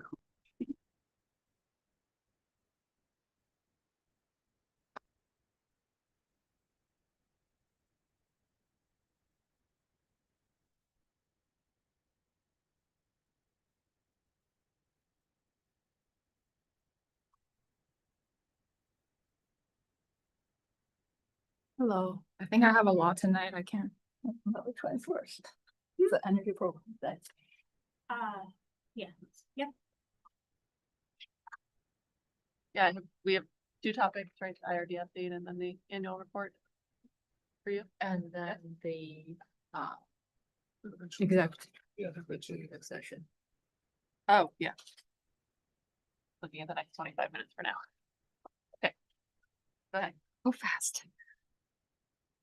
So just a reminder, I think, we've settled on each January, I'll provide an update on the energy efficiency and electrification programs, which is both mostly the rebate programs for the past year. And then every July, I'll give this part 2 update, which is mostly on the demand response programs. So these 2 updates will cover most of our customer programs, which also includes a little bit of our own kind of large asset management. So this is the summary of the peak demand reduction that we've achieved last year. All these numbers are also in the 2025 annual report. I'm not gonna read all this. I just wanna highlight actually the first one, which was the first time we were able to quantify the reduction of the voluntary residential peak alert program participation, and we have collectively over 13 hours of peak, collectively 9 megawatt of reduction. So that is significant, and the average over the 2,600 customers is only like 0.2 or 3 kilowatt reduction that you need to do for the whole year to achieve 9 megawatt. Just imagine if you do it every month, and then that will kind of multiply more. So we definitely are encouraged by this result. We're definitely reaching out to customer to see how they did it, especially the top reducers, to do some case studies and then to put out better outreach and educational material to customers and to make this program more active. And also I'm planning to roll out a kind of a savings sharing with these customers. We'll set up a threshold, then we'll share a percentage of the savings as a credit to these participating customers. So how exactly were you able to get this additional measurement? It's from the new meters? Because no, actually, Okay. I think we had this discussion last year quite a bit. We set up the meter data management system last year. That was a huge help because actually I think at least 80% of our current meters have hourly reads. So those reads are transported into our MDM system. So we were able to use them there. We have really good analysts, and they really look at all the hourly data of these participating customers and came up with a reduction. We have pretty solid kind of how to set the baseline, how to make the adjustment to the baseline, because it's a common practice to adjust the baseline before you calculate the reduction. So they did it for every single customer participating in this. And I'm not gonna kind of sugarcoating this. Definitely a lot of people did not reduce, they even increased. So the 9 megawatt is the actual reduction, because you cannot discount the reduction by saying, oh, there's an increase on the other side, because if they didn't reduce, there's actually more increase, right? So we're just counting all the reduction as 9 megawatt. So each one of these 2,600 people who are enrolled, that's voluntary. Did we implement any type of control? No, these do not include the direct control. The connected homes is direct control. So This excludes. So I get to Pam's point. I'm just trying to understand how you measured them. Yeah. Again, yeah, because so you don't know if they did reduce or they did not. We would know from the meter reads. So you would look at, so the chart here would really explain. Explain the chart, can you please? This is this is an example. So on May 16th, the peak hour was hour ending 19, which is between 6 and 7 in the evening. And at hour ending 19, you can see the red line is a baseline. It's the peak. It's the peak hour. And if they didn't reduce, their peak usage will be in that hour. But then when you look at the blue line, that's the actual usage. So they actually shifted their peak, because they saw our email saying there's gonna be a peak during these hours, and then they reduced the usage during the peak hour, but their peak shifted to our So this one is ending one 20. customer. What? Is this one customer? Or an Yeah, this is average? one customer, This is one customer, and then the baseline is what, the red line, The red, who is the baseline? the customer. The calculated. Yes, so baseline. the baseline is based on the past 10 days of usage against the peak day. Then we make adjustments to the baseline. So that was their like typical pattern. Yes, And instead of the typical pattern, they shifted their. shifted to earlier, So the baseline is reducing the peak. prior 10 days. Yes, So on the 11th day, you measure the peak. yeah, the peak day is the 11th day. Right. Yeah, but the adjustment it's more involved process. The baseline is adjusted. Because usually the day gets hot, not just in one day. Usually they will get hot for a few days, but on the peak day might be the hottest day. And then the usage the baseline, the underlying usage, you would imagine that it will be higher already. So we take the 2 hours before the peak hour and then 3 hours before the peak hour, and we take the average and add that difference to the baseline. So the baseline is not the actual usage, not the actual, it's the average of the past 10 years, 10 days of usage. And then we add or subtract a adjustment to that. And so what you're really calculating is the difference between the peak of the orange and that peak of the blue. Yeah, so basically at our ending 19, the baseline is say 8. And then the actual usage is like 5.5. Right, So but then there was another peak The on peak, that but- day on hour 20. Yeah, but hour 20 is not the peak hour. Okay. Yeah, the peak has passed.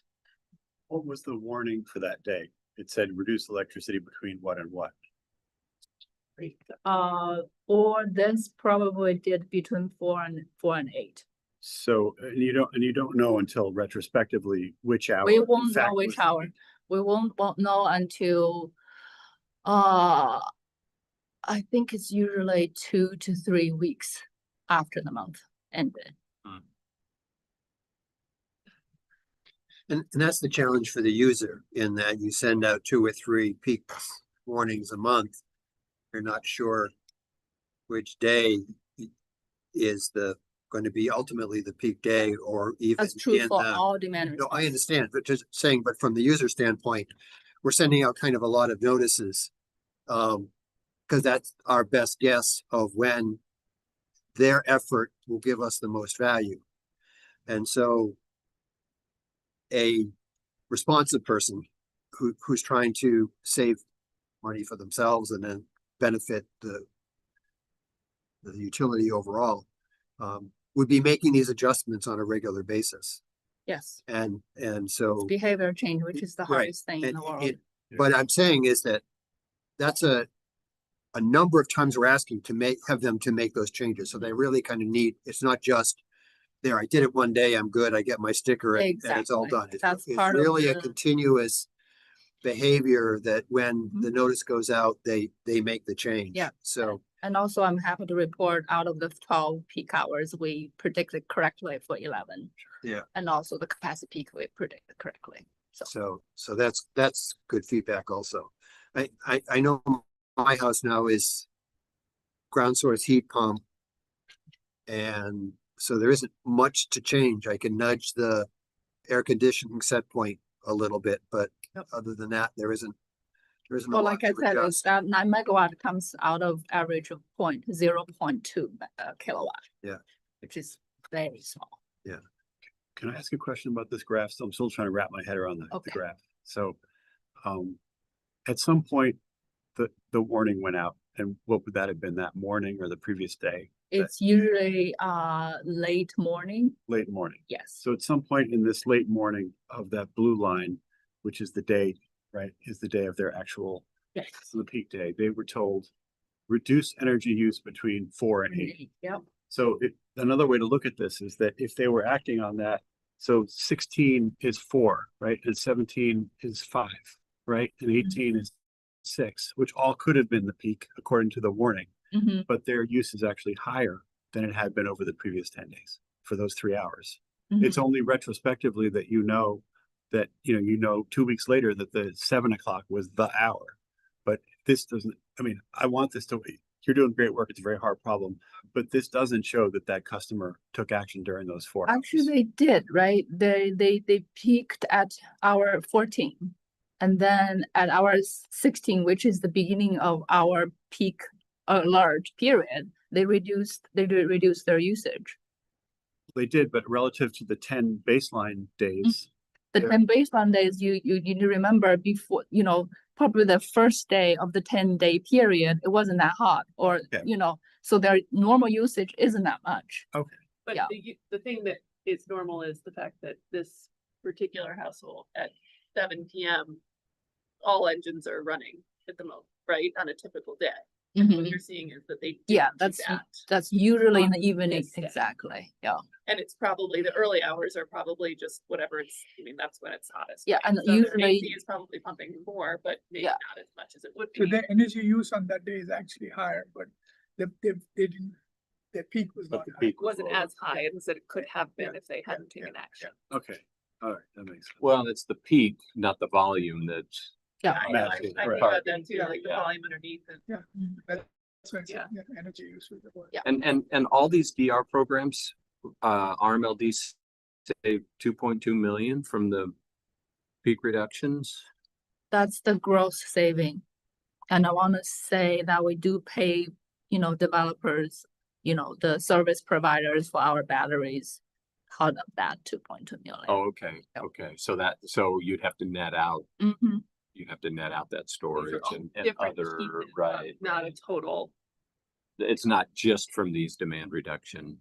It is for, Piece. so I just talk about the residential peak alert, and then Connected Homes has just over 140 customers. So we have 0.5 megawatt, and commercial PDR, we have about 20, over 20, I think 23. Okay, and then there's. We the have battery. 4.2, and then 2 batteries, 2 solars, and 1 gas generator, we have 107 megawatt. So all these 4 programs adding together, it's $2.2 million. And all those were operating at the peak, the batteries, the 2 solar projects, because it's. Yeah. That solar's generating at 8 o'clock at night. It's not. Yeah, usually it's not. That's where that that's generating earlier in the day. Unless the gas generator's on and the batteries are discharging it. Yeah, usually gas generators hit the peak pretty well. Solar really just depends on nature, right?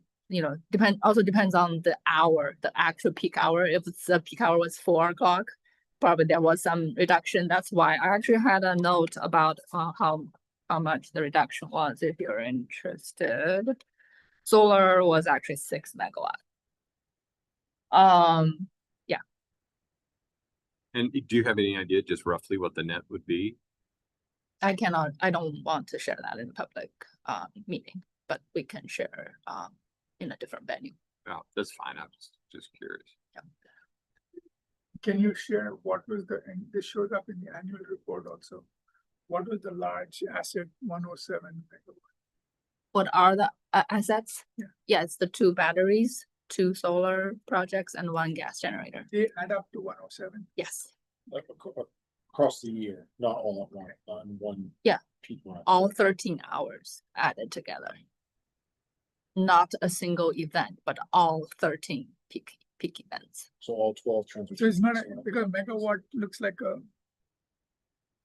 power number It is power. and Peak demand but is you're power. talking over time. No, sounds like no, energy not use. over time. It's the number of it's peaks. the power. And you add those. Okay, so you single add the peaks number of together. peaks. Okay, so Yeah. 13 peaks. Yeah. So the 107 is over 13 peaks. Yes. Thank you. So of 107, if you want to know more, 7 was at the capacity peak hour. And 100 is adding each month's reduction of over 12 months. Okay, so 7 plus. Okay. got it. Yes. Okay. Certificate retirement. So we had to work really quickly just because the Q1 certificates were not minted until July 15th, and we were supposed to send out the slides like 2 days later, whatever. So it was a little crunched. So we have an updated estimate of the certificate retirement scenarios, and we had 2 discussions in January and February. So I'm not going to go through every single one of them. The conclusion, currently we're estimating an increase of $1.2 per month for a typical customer, for average customer, if we retire 60%. What's the cash? Well, my big question is always. Okay, so it's an additional cash of almost $1 million at 60%. Right? If I'm Yeah, looking yeah. at total, Yeah, the total. so that's additional if we move up, it's $1 million that Yes, we technically could invest. Put in the bank, yes. and put it. And the benchmark, remind me again, was 55? Is that? that's the 55, the current first schedule? column, yep. We're currently at 50. Right. And Megan, why is it different? Like, why is this significantly different from the February estimate? Yeah, there's a few things, like when I updated you in February, I had only half a year data for 2025 to begin. Then I had to estimate 2026 based on half a year of 2025. So that's one thing. And in that kind of factor, one thing that I did adjust or correct for this one was the MA2 certificate is actually lower value than the ME. The main 2 certificate is actually lower value than the CESE. So we would retire ME2 before we retire CESE. But back in February, I think I had those flipped. So that kind of played a little bit into the value that we're calculating here. But the other 2 kind of real reasons, one is our forecast for load has increased, as we just discussed with Patty's presentation. That's shown in her revenue numbers that load has increased. Year to date is 3%. So right now for the whole year, we have 1.3% of growth. So it's a little higher than the February forecast. And then the other piece is we did push ENE to give us, it's very difficult to estimate effects and CESE as of now, just because I can't even get into it, because We don't have all the information, but you did give us a estimate of what effects in the CSE might be. Effects are kind of similar to what I had originally estimated, but CSE was lower. And then, you know, be mindful that CSE's value is actually higher than the other two certificates we're going to retire. So the combination of all these factors now, you know, we have an increase of additional cost. So effects and nuclear. Effects are nuclear, yeah. The other one is solar, so that's that. CSE actually mostly also nuclear, but then I guess there are some different factors into like even ENE, the person we work with. I think you've met him, Ken Stemler. He even told me he has no full visibility into how those are categorized until they're finally minted. So we really and they usually don't really meet those effects until the end of the year. So it's a moving target in a sense. So this is our best estimate right now. So this is only Q1. So I think originally the board wanted to make a decision for 2026 in September. I would just have to say now, by September, I won't have any new information to provide to you. So, you know, I think you can decide when you want to make that decision. I would suggest it makes sense to make a decision in Q1 of the following year. I think there should be still enough time to you know, if you change the retirement level, there should be enough time to catch up on the retirement instead of making the decision now with very incomplete information. Right now, we just have Q1 information. Even Q1, part of that is not clear. Make a decision in Q1 for 2020, Q1 of 27 for 2026. Exactly. Yeah, just And because if the that- 6 month Q1, lag. we will have complete information for, or We'll just have 3 quarters. 3 quarters. Yeah, it's a little better than 1 quarter. So, in the 60%, we are not buying any RECs and would be not spending otherwise in our budget about $1 million. If we go to 80%, then we would be drawing over $5 million and buying 63. So Yeah. 80 is a big jump. But we can cover 60% with RECs we already have Yes. projected. Okay. Yes. What's interesting, I was just trying to run some numbers on the, like, for every 1% increase, it's basically a quarter. $250,000. No, a quarter, like per. Oh, per yeah. year, it's a quarter increase in an average bill. So if you increase it 4%, it's $1. Increase it 25% or 45% to get to 100. So you want to That go is $10. 59,995? Just saying, I need like that simple math kind of visual.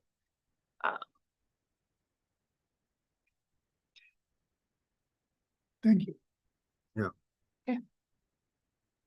Oh, that was just a reference. So, yeah, Is you for me? that's an annual report. Oh, annual report. Okay, annual report. I don't really have any presentation. We didn't receive any questions. I mean, emailed questions, so I don't know. One edit, but I'm sure it's already been taken care of. Okay. Yeah, I also just had to, Oh, okay. sorry, I thought we were allowed to ask questions here, so. Yeah. You can ask questions, of course.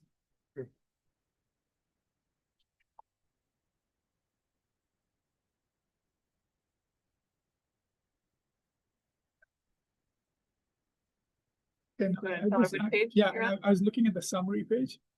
Yep. The 2025, I mean. Page 3 of the report. Yeah, page 3.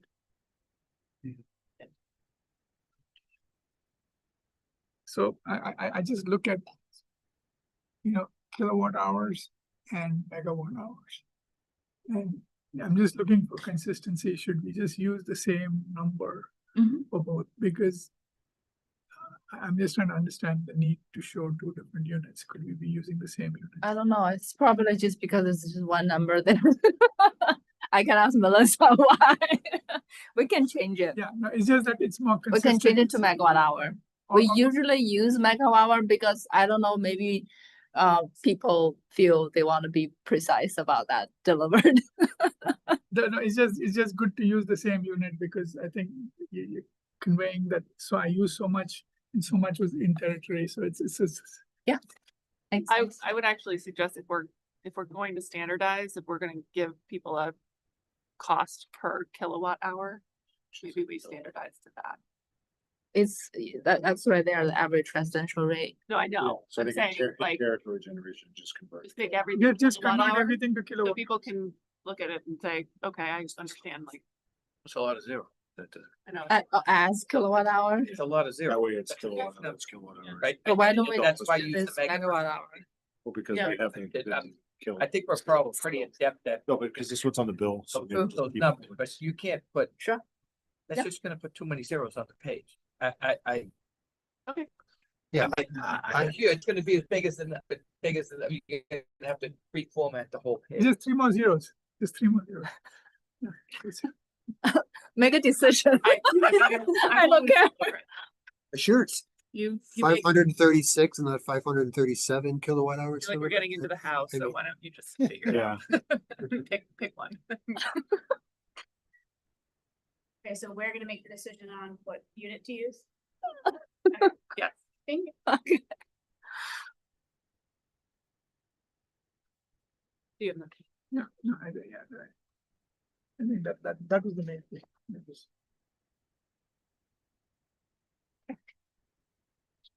And I just had a question to understand how is the customer rating and how is the customer satisfaction, trust rating and customer satisfaction rating? How are they determined? Just to know. Yes, this was a survey we did last spring. And there are two different questions on customer satisfaction. So one is how well you trust your utility, and the other one is how much you're happy with your utility. So it's just two different aspects, So 2 separate surveys and, two separate questions. Yep. yeah. And do other utilities also do the same surveys or is it just us doing these surveys? This one particular one, we did it on our own. Because this was part of the segmentation study we did, because we want to understand our customer a little better. You remember I did a presentation on like the typical profile of a RMLD customer. And we had a few questions related to customer satisfaction. Because I mean, people do a net promoter score also, like similar. The to net that. promoter score, we did look into that. That one is more applicable to businesses that can attract new customers to have people come in, but whether yeah, people captive, move into our territory is out of our control. It's captive. Yeah, yeah.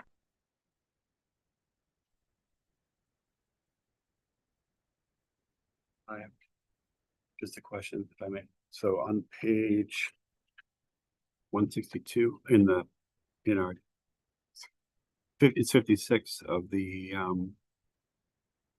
presentation. Sorry, which, 56 of the big PDF.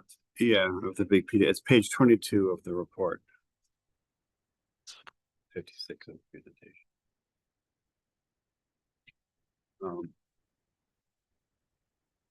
Yeah, that one up there. If you move the screen up to the pie chart.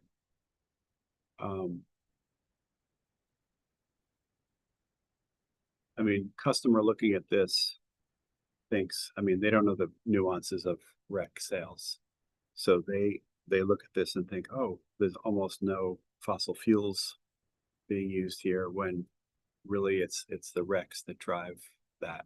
So like we don't have 67% plus 9%, 78%, whatever that adds up to, nuclear or renewable in our, from a point of view of rec, which is the only way that you really can claim those things. We actually don't have that in our those magnitudes of percentages. Yeah, so it's two different concepts. I know, Yes, but for the this, customer won't understand. the customer will know from the greenhouse gas emissions inventory. Well, I mean, when you have a pie chart that's that Mm-hmm. clear, and yet it does not have a big asterisk on it that this doesn't mean what you think it means. if you're the customer looking at this, you're thinking, oh, our resources are, when you add up nuclear, hydro, wind, and solar, it's up close to 80%. And this is not the case, because that's not what our recs are supporting, because the recs don't back those up, and only the recs give you the ability to make the claim that that's where the power came from. I understand the distinction, because it took me a few years on the board to get it, but I just think that type of presentation, and I know we've done it many times before, is misleading. So this section is really about power supply, where we buy the power. I know. Even if the certificates were sold, that you cannot claim emissions reduction from it, but the power source is still that source. It's electricity, but when you strip away the rec, it no longer has the hydro or the wind characteristic to it. That's just how it works. This is where you bought it. That's still, it's. Are you saying that it's still that source. we contracted 27% hydro Mhm. and 41% nuclear? Mhm. Would it help to maybe add a sentence after? If we have the second sentence in the first paragraph that talks about the renewable choice. Oh, sorry, the third sentence is where we talk about how many we retired. Could we The add previous a- slide, the The previous page, the page has the previous page. retirement. How and many also- retired versus how many Yeah, we sold? 45% retired. I'm sorry, 55%. And also I would say it's not really recs, it's certificates because. the Right, recs you're right. Some of it's only nuclear. I renew- understand. The recs are lot of it is, renewable. yeah. Most of it is nuclear. Yeah. Sorry, can I just finish my point? Yeah. Because I know that it says it on the prior page, but if the concern is this page, just adding one sentence after the number of certificates we retired to say this many certificates were sold, or Yeah. something like that, that just reflects that particular concern. Whoever- I don't have any concern with this pie chart. don't? Those are our power sources. We can say what our power sources are. Mhm. I I actually don't understand think the point that's, around like the claims around. What are you trying to say, Dave? This is what we buy, but. It's- recs are on it's the other well page. established that when you sell the rec to somebody else, the other person gets to say, But what do you want to call it? Just phantom power? I don't think I'm the only one who's articulated this idea. I mean, it's been well established that you can't make the claim that you're using 80% nuclear, solar, hydro, and wind on this pie chart, when in fact you've sold recs for a portion of that somebody else is now taking the credit for those because they bought the right to have that because they bought the rec. It's just how it works. I mean, Just say, it says 20 purchase power by resource type. That. Oh. I- So is your concern that we should just not have this at all? Like you don't, that would be yourself? we because- could, yes, because because it's misleading. We don't have an 80% portfolio Yeah. of wind, We solar. don't and say nuclear. anywhere else in the presentation that I've seen what our sources are. But they're not sources if you but- sold. but I'm- recs. But I'm almost okay with the megawatt listing of the sources. If you made the table bigger, and then take out the pie chart, then you're not dealing with a percent. You can't add up the percentages.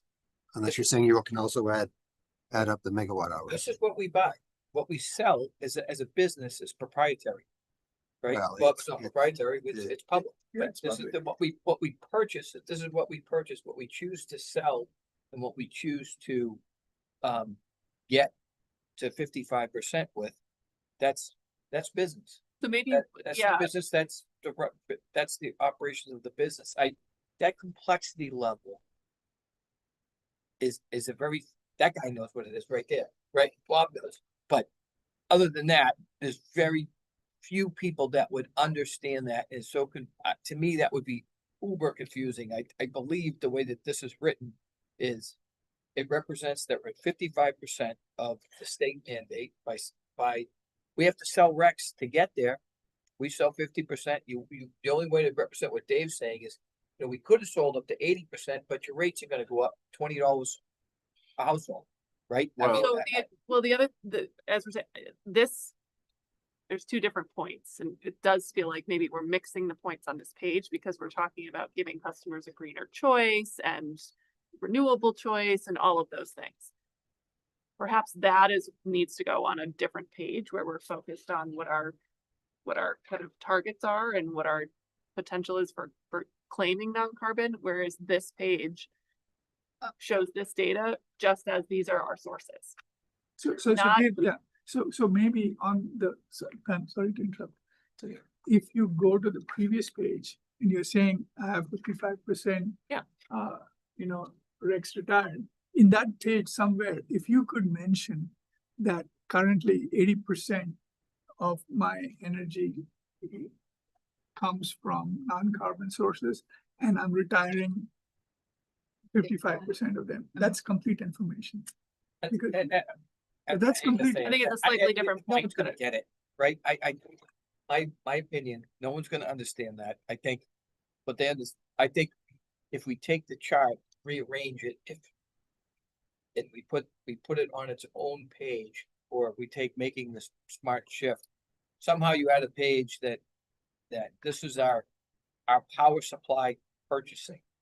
And detail that, Megan, some way. I really think it's just taking away the paragraph around the greener choice or putting that in a different location. But I would say, so this section actually starts on page 21 and it's titled Powering an Increasingly Non-Carbon Future. So the first subsection, we talk about retirement, that's the board's decision, policy requirement that we meet. And the second section is about customers do have a choice for RMLD to retire more. Right, So, which is so why I it's, think it it's should be, tied into it. So that's but it above and doesn't feel like, I think my point is it doesn't feel like that because it's not on the same page. So just take it, that's what we make it the same page. We can make this chart smaller. sure, make it smaller. There's a lot of white space on that chart. Sure, we So can if do you that. move that over, then the whole point of this page is just specifically talking about the power sources. And so I think you can just call it building stability through targeted supply planning and show the sources. And you're not confusing the issue with the non-carbon strategy. Okay, we can do that. Would that feel better, Dave? I don't think you did. The pie chart is, everybody disagrees with me. I think the pie chart is misleading. If we bought, I know, everybody It's what we buy. It's It's been, what we buy. Bob, you're in the Yeah, industry. I Hasn't the think- Attorney General made a ruling on this that you can't claim? you have No, 100%? I don't know about the, Exactly. but I think you're right, Dave. I think Dave is correct that it is misleading. Because it makes you seem like you're buying If you pay more first. non-carbon energy, $2. than you really That's fine, are I from don't- a technical perspective, and it is, if it doesn't have a wreck, it's technically, you don't get the claim. Correct. There you go. But- Bob Castle just. That's my, I mean, The guy. that's my view, but I'm with you. I understand that you're just trying to say the source.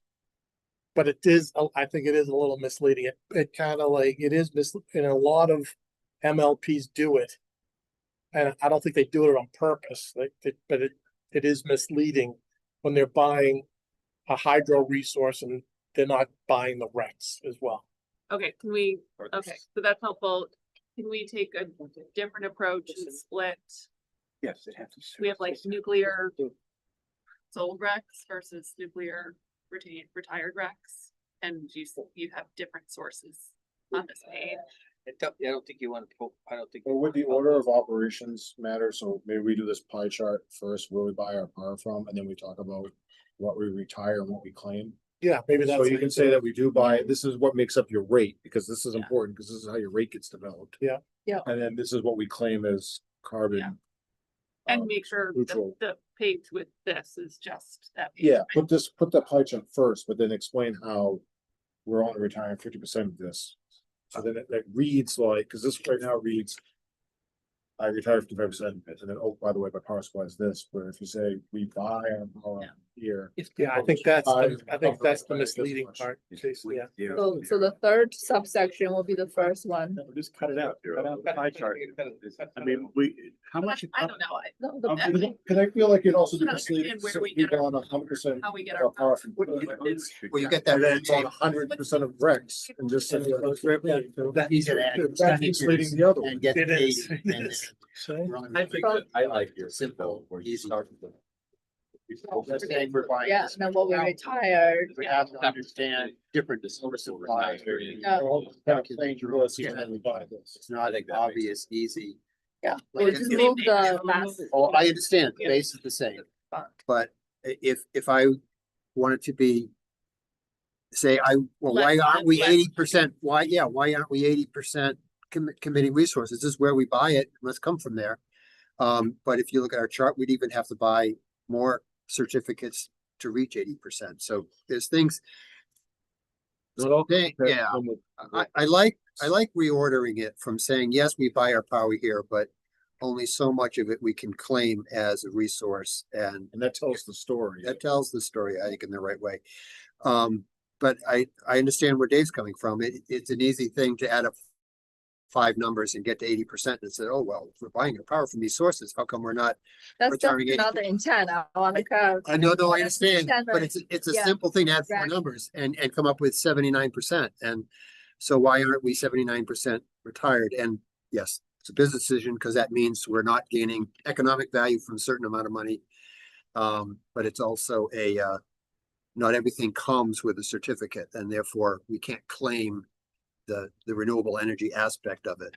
Right. I mean, really, it's not to claim the renewable or the non-carbon. But that's Part how of it comes across. But it's to the average easy. reader. That's why I think if we do the order of operations. Yeah. Yeah. and we say we buy our power from these sources. And However, then, we only, because of XYZ, which we say here. Yeah. We retire only 55%, so we're only 55% carbon neutral. Right. we're 50% plus renewable choice. That's. Can I that's ask how about we- But I agree with Dave. Keep the table of where we buy power and have it be power terms. And not to put the percentages on, because I think it's still easy to say. So my That's- marketing manager will argue with you, it's way easier for people to see the percentages than see the megawatt hours. And That's that's the sir. problem, is that That's it's easy to come up with the wrong answer by adding 4 numbers together. But they can come up with the percentage the math. themselves, Do the math, I get it. but that's not user friendly. So that's, I think what you're hearing from some board members is we don't want it to be user friendly because we don't want people to make the wrong assumption about. It's not a wrong assumption. No, I don't want it, I want it to It's be not user the friendly. wrong I don't want to assumption, it's mislead what you're people. buying. That's what you're, I guess, the I got you. percentage I of got what you purchase, right? This So conversation, can I just say, I've been on the board 15 years. The same discussion happens every year. There's been opinions on this. Bob Castle, who's a leading expert in the field, just agrees that it's misleading. Like, let's look at the hydro. Of the 27%, how much of that have we retired RECs and how much have we sold the RECs? really have. Okay, so then that should say 14% or whatever the correct number is. Well, Because that's the only part not that what we, this pie chart is it's the for. only part that we can. Which is why I'm legitimately- saying, like, that my thought is, then you show hydro, half of it's like hashed and the other half is full. Right, because or no, whatever not we even a sell, hash, we don't- just put Well, the percentage that we have. How about we do this? Rest If of it. we just show the It's- pie chart instead We of bought somebody else's percentages, pollution. but as they megawatt retired hour. Hydro. That's how it works. I think really, I think we need to balance the technical information. This is the constant conversation I have with my marketing manager. We're all technical here, but when she faces the customers, when my team faces the customer will be like, this is We all get- useless we all if get they it's don't easier to look understand, at a pie right? chart. We get it's easier to look at a pie chart. Yeah, so can we just put megawatt hours on the pie chart instead of percentages? Oh, that's a good idea. Instead of percentages, put the, yeah, I No, like that idea. I don't agree. I just want to say what I think it should be, and you can tell me, you all can say otherwise. 41% nuclear is legitimate because all of those are retired, correct? All of those. Pretty much all of Those are two. Okay, so that's is it not all of it? Is it, is it? let's keep, assume it's all. of it. Okay, What if it was down all of is it, we- then 41% would be accurate if we retire all of those nuclear certificates. If hydro of the 27%, if we're retiring half of that, then it should say 13.5% or 14%, because that's the only part we can legitimately say is hydro, because we own the RECs or we retired them. And the same with wind, and the same with solar. Period, end of story. Pie chart, then you should put a second pie chart that shows the composition of the 55 of what you want to do. There you go. That's the other way to do it. That's A what second Bob pie said. chart that shows you right in those two circles in the rectangle chart that shows you retired rec. That's what Bob said is the correct way to do it. Yeah. You have a pie chart, and the 55 can be Purchase. broken down by hydro, And then nuclear or retired, wind, then- and the other then- 45% is going to say mixed or whatever it is, whoever bought our recs, we essentially bought their polluting source because they get the bragging rights on those recs. Period. That's how it works, So, not us. and again, you have to, like, there is such a minuscule amount of people, maybe in this room, that understand that this whole concept, that you're just, we're trying to like say something in literally one line that's taken. And I work in the industry, You do. No, we but- all but- do, and it but takes me a long this- time to this- figure it out. This is a sore point. This is For- a for- real for a sore bunch of point for a introverts. lot of people. For a bunch of introverts, I hate to say it. But- Looks at it, care about where we get our energy, so they matter, and we have to try to communicate clearly. Customers that we serve. 98% of them go, my bill is $100. If Mhm. I pay it by August 1st, it's gonna be Yeah, $95. bingo. They pay it and they throw it out. Yeah. We're talking about 0.00, and we're fighting here about 0.0 of that Yeah. 0.000. Well, then we shouldn't put out an annual report at all. If that's the mentality, What's a But requirement? anyway, yeah. So, we got way too. We did. So I think we had a second chart that shows you what you're retired and satisfied Dave. Now, everyone here would be satisfied with that. I think we put it on. And reorder, as we just talked about. I think you replace this with a 55%, where that comes from, and what are the components of the 55%? Yeah, That's the truth. I think instead of a second one, probably to replace this pie chart with what Bob you said, you know, of the 55%, what is nuclear, what is hydro, blah. That's accurate. Yeah. And it's, So you Just can- treat it as mixed. If Yeah. you're selling it, just treat it as mixed. What if people call up and say, I wanna know the rec one? There are people that do know. That will look at this. That's what I have so far, what we're gonna be doing. So confirming that we are replacing this chart with a different chart that we just talked about the 55%. Right. We are reordering this still, Yes. based on Jason's If we don't, story. well, we don't, if this is just gonna be what is of the recs, then we You don't don't need need to to reorder. Have this grid. replacing this with the rec-based Yeah. pie chart. Right, That's so the then way- then we don't need to reorder if we do that. And then right next to you put power Do it source now. right next to it. Power supply. And right? then I mean, the power supplies. So this, we put this in the, you figure out what makes the most sense, okay? Not anymore. We'll take a stab at it. We'll Because say, it's not just you. the recs and it's not just renewable. I mean, there is actually a power supply in the contracting that we do that is Yeah. a separate thing. actually feed Then the rate, so we get renewable, ISO then- bills and bill. Right. Which is, Right, I think, so- I think the data should be here somewhere. The power source as it's written either in the chart or on the grid, on the list, should be there somewhere. The confusing part is combining the Right. two together as if they're the same thing, which separated. We're trying to separate. Helpful. Yeah. you just put a like a dirty, unhappy face. So it feels like we're not able to tell you explicitly what you're going to do, but I think everybody understands the message and we'll look figure at some something out. options, figure it out and send it back. Great. So do you want this to come back at the next meeting in August? Or If we're gonna have a Can we meeting. do in it August. all? I, that's a long time to wait, so why don't, Can we why do don't, We have to have this out. required deadline, typically we try to get it out, by now, by June. By June, it's already late. Yeah, so exactly.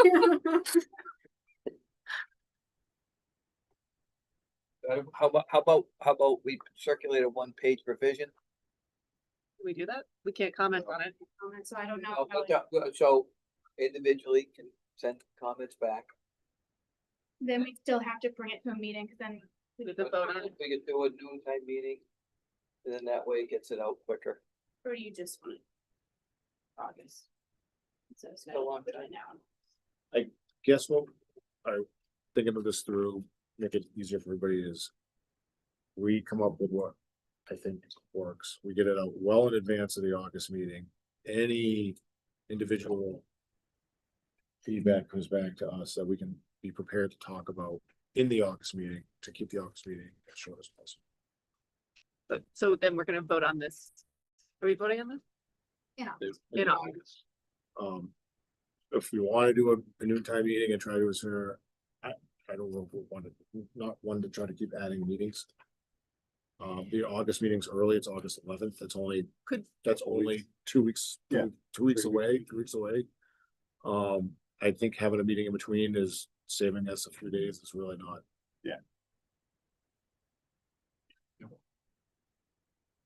considering it's due in June, so. And just to be clear, we can't do this motion with modifications because we don't know what the exact modifications are yet. That would be up to you. I mean, Or if you were Can we just comfortable. give you guys? Are you Just okay go to with? the August 11th meeting. We're having a meeting August. anyway, right? I don't, because we're gonna take a guess at what we think is gonna be the best foot forward for this, I would say I'd rather wait to do the motion It's until. 3 weeks. It's 3 weeks from For today. 3 weeks, I'd rather get it, and that way we know what Okay. you're, because if you do that now and you don't like what we get back, Measure once, cut twice, right? Oh. Okay. All right, we got a couple quick ones to through, hopefully. We've got approval of meeting minutes. Motion, We're on 8. meeting minutes. 10. Okay. Move that the RMLD Citizens Advisory Board approve the following 2026 open session meeting minutes as presented on the recommendation of the General Manager and Board Secretary, June 16th. I second. All in favor? Anybody want to read? Sure. Move that the RMLD Board of Commissioners approve the following 2026 open session meeting minutes as presented on the recommendation of the General Manager and the Board Secretary, Second. 16th. All those in favor? Motion carries 5-0. Travel approval. first up, is my travel to the PERMA, which is our insurance carrier, the public insurance carrier. They have an annual membership meeting. It's down at the Seacrest, which is in North Falmouth. It's a couple day meeting, so just looking for approval to go down there for September 24th to 25th. Any discussion? Anybody want to read the motion? Move that the RMLD Board of Commissioners approve for Jason Small's travel to and attend at the PERMA 2026 annual membership meeting to take place September 24th and 25th, 2026 at the Seacrest Beach Resort in North Falmouth, Mass. Second. All those in favor? 5-0. Next on there is upcoming as part of maybe on the reliable public power provider rating panel with APPA. At October 28th to the 30th, there's a grading session at the APPA office in Virginia. We go and grade the applications, and then again, we finalize those grades December 8th to the 10th, and that's at a member of the utility that's involved with the panel. It's Tallahassee, Florida. We'll grade some applications, which will be ours. I will be able to grade it though. But one will be, but we are applying this year. Any discussion? Move that the RMLD Board of Commissioners approve Jason Small's travel and attendance at the 2026 RPG3 grading meetings to take place October 28th and to 30th, 2026 at the APPA office in Arlington, Virginia, and December 8th through 10th, 2026 in Tallahassee, Florida. Second. All those in favor? 0. And then today, also more just the last minute adjustment, the email actually came up this morning for the meeting managers meeting that's in September 17th to 18th in Plymouth. Also, commissioners are welcome to attend that meeting. So we put on the 2 motions, one for myself to travel to that meeting and for any commissioner that would like to attend. Discussion? Just a clarification, is that just BOC or is Just Tab? BOC. Okay. Motion? Good. We're at the top. Sorry, only you have it. Yeah. Oh, sorry. Can I read it? Here. So move that the RMLD Board of Commissioners approve Jason Small's travel to and attendance at the 2026 meme managers meeting to take place September 17th, 28th, 2026 at the hotel in Plymouth, Mass. Second. All in favor? 5-0. Move the RMLD Board of Commissioners approve for a commissioner who wishes to attend, travel to, and attendance at the 2026 meme managers meeting to take place September 17th through 18th, 2026 at the hotel in Plymouth, Mass. Second. All in favor? just on that one note, even though the email came out today with the actual information, hotel rooms were Harbor, and at least in the block, the hotel is probably block was limited. So if you do make that decision, I recommend do sooner than just let myself know, because I have to let you know who's like roughly who's attending. So if you're 50-50, but you think you might attend, just let me know anyway, so I can let them know. That get sent to us today? Yeah, no, it just went to the GMs. Oh, for the okay. So meeting, you'll forward but us the information. yes. That's for. Lightning fast GM update. Okay. So GM update, primarily is gonna be, just an update on my goals, about halfway, just a little over halfway through the year. Just. Here, it gets up on the.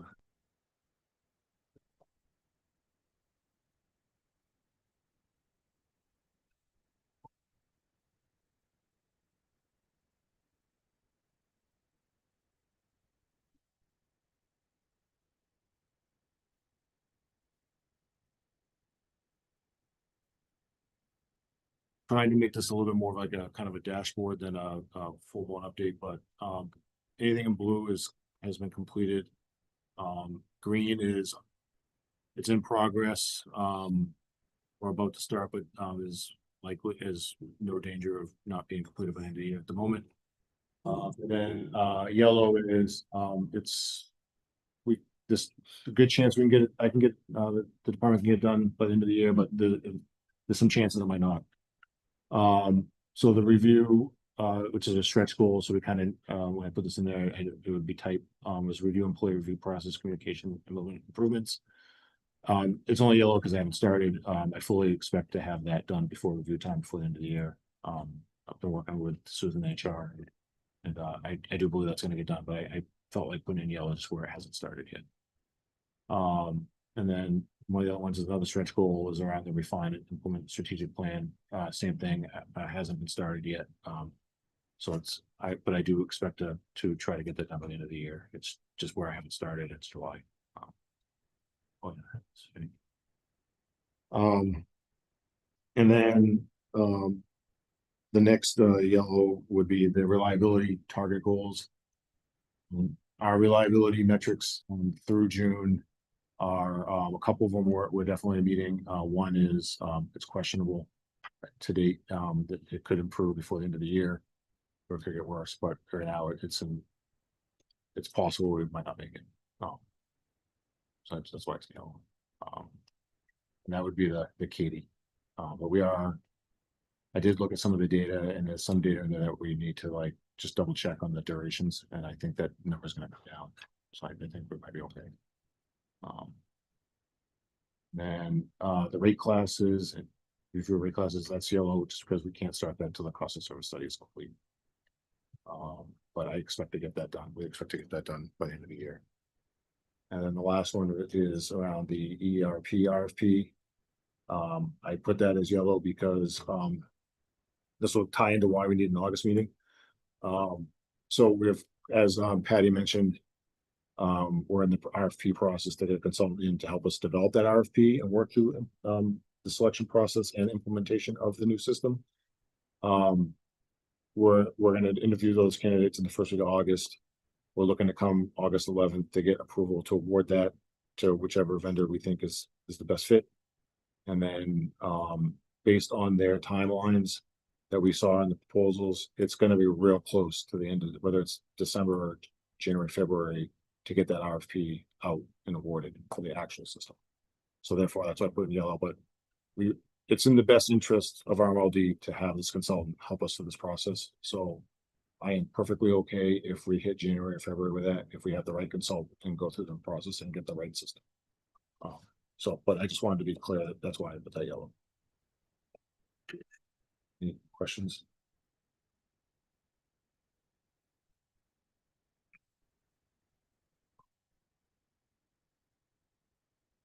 That's most of my update. Megan and myself, and actually a few of Megan's team attended the APPA annual conference that was held in Boston back at the end of June, early July. just want to give an update. They attended several different presentations, different from the ones I attended. I did some, maybe a couple, similar to Megan, but one was a U.S. energy market outlook that was given by Mike Sinker from NextEra. He is like expert in this field, and his presentation was pretty good, really good actually. But one of the things that came out of it was at that moment, the gas pricing in America hadn't seen the big fluctuation like overseas from the Iran conflict, and that was a little bit surprising. So I kind of laid that out. And then you talked a little bit about projected load growth and impacted from the large load centers and data centers and large loads, and what that's doing for the push for LNG production and turbines, and what that might impact capacity pricing moving forward and drive those up a little bit. That was kind of the bulk of his presentation, but it was really interesting.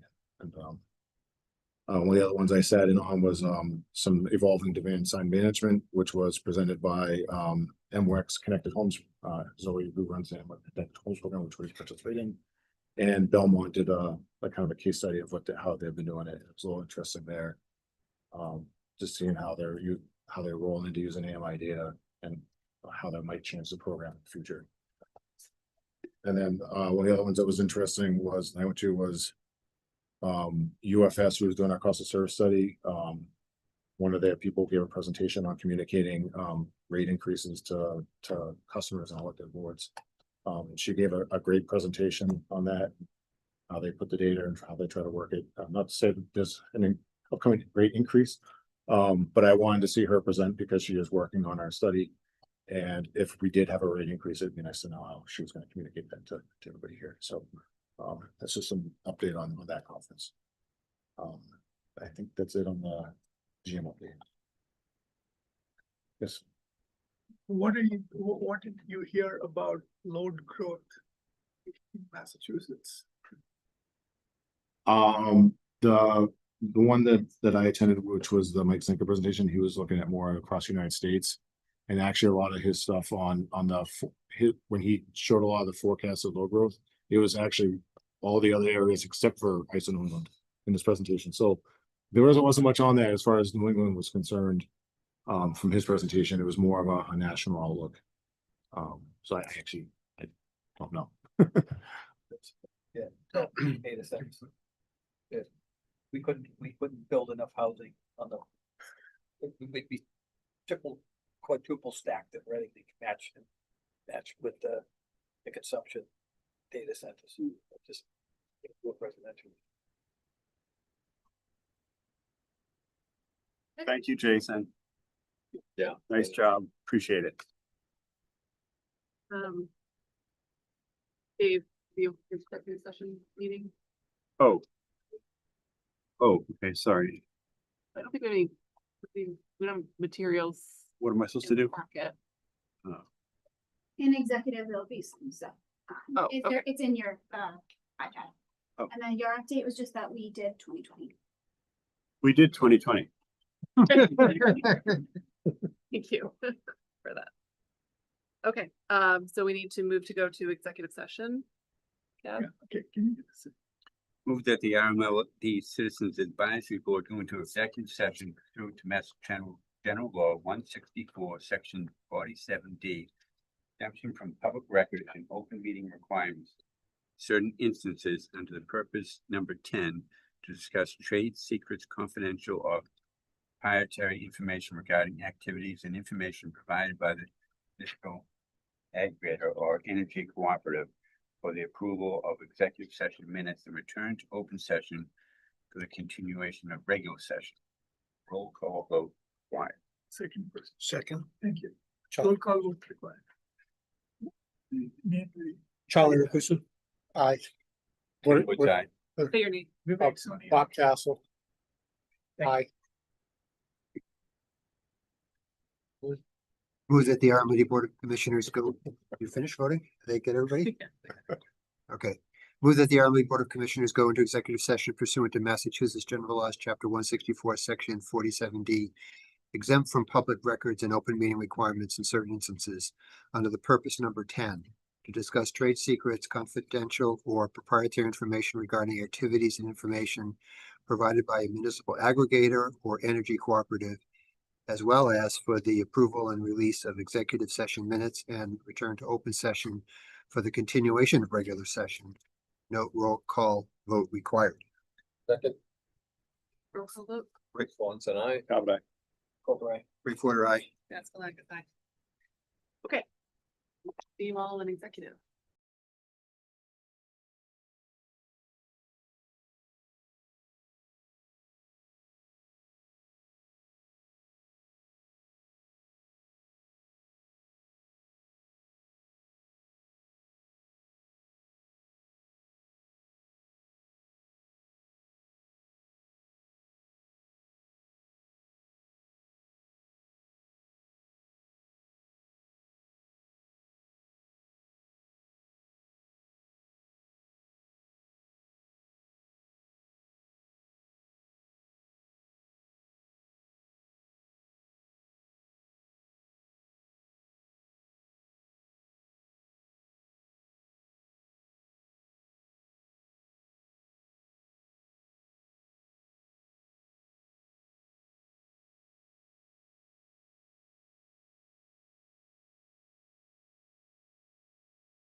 I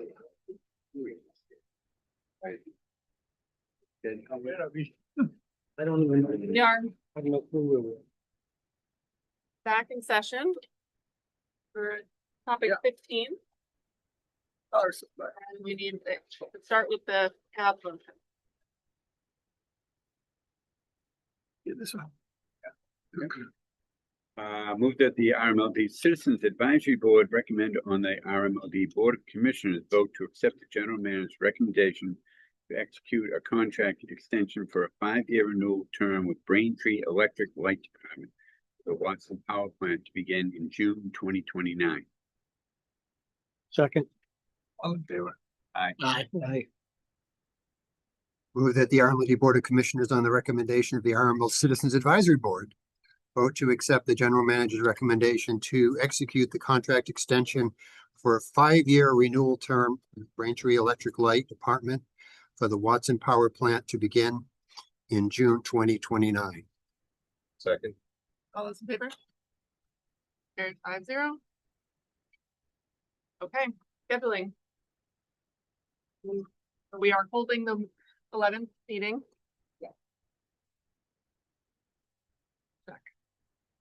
Do we wanna do it at the same time? O'clock, or do we wanna? Does anybody have a issue with 6 o'clock? It's not working. All right, 6 o'clock should be fine. Thank you. Any other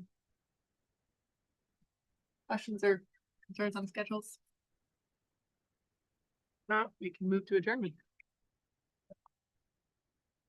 Move that the RMLD Citizens Advisory Board adjourn regular session. Note, roll call vote required. The second, Charlie Ragusa. Kim was I. Bob Castle. Vivek Soni, aye. Thank you. Move that the RMLD Board of Commissioners adjourn regular session. No roll call vote required. Second. Swanson, aye. Builder, aye. Talbot, aye. Reporter, aye. Bye. Night.